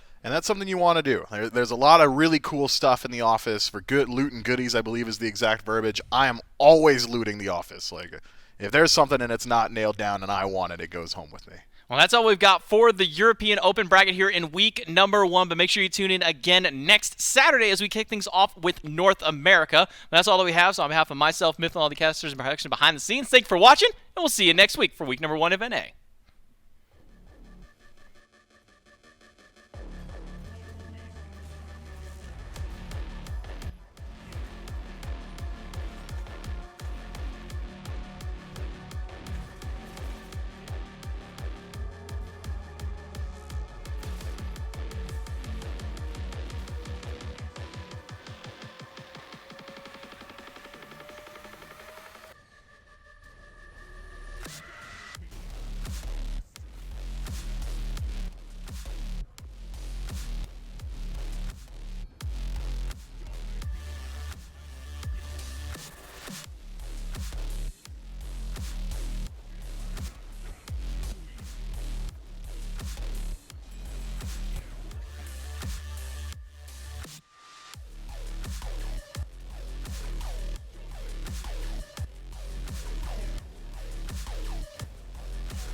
I'm waiting here for you.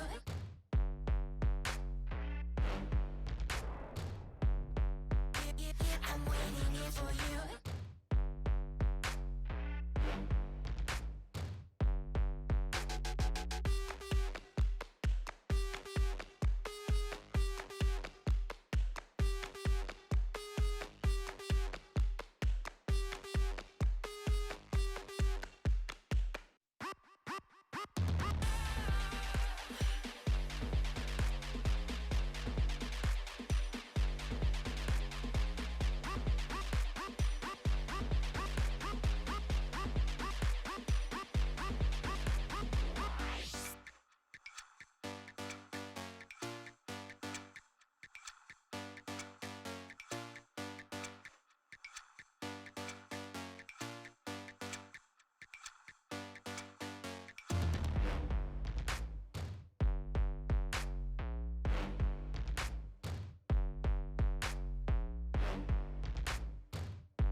I'm waiting here for you.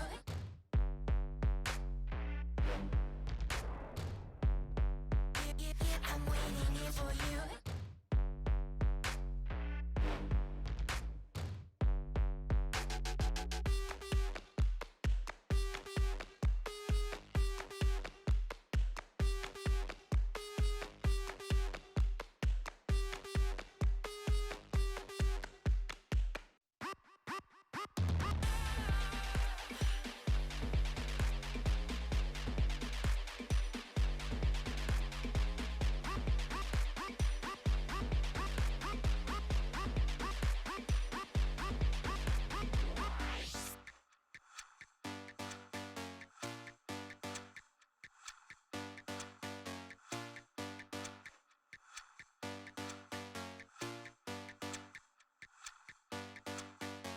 I'm waiting here for you.